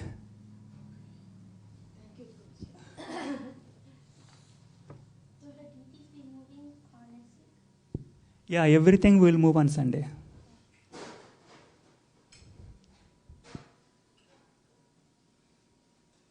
Also, if anyone is interested to help to put everything in boxes, please come on Saturday. Saturday there will be morning program just like what we have today, and after the morning program is over, we will, we are going to actually send out an announcement to invite devotees to come on that day to help pack everything into boxes, so that it will be ready for the next day when the movers will come.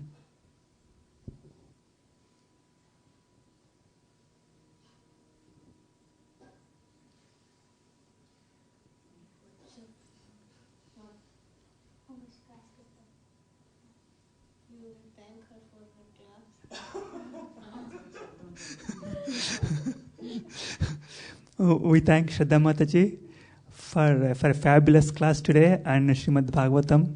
She is just on top of everything. That's what I observed today. She is following in the footsteps of her Guru Maharaj.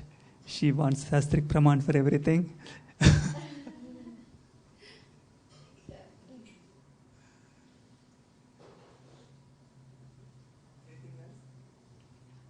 If nothing else, then we'll be singing Prashadam prayers, and then Prashadam will be served.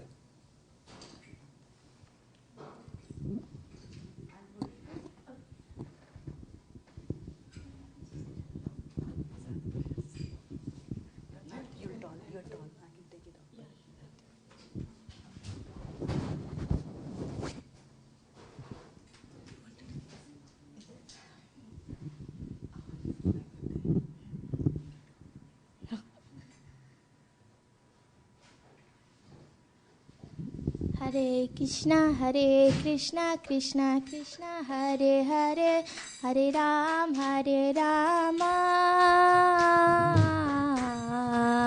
Rama Rama, Hare Hare.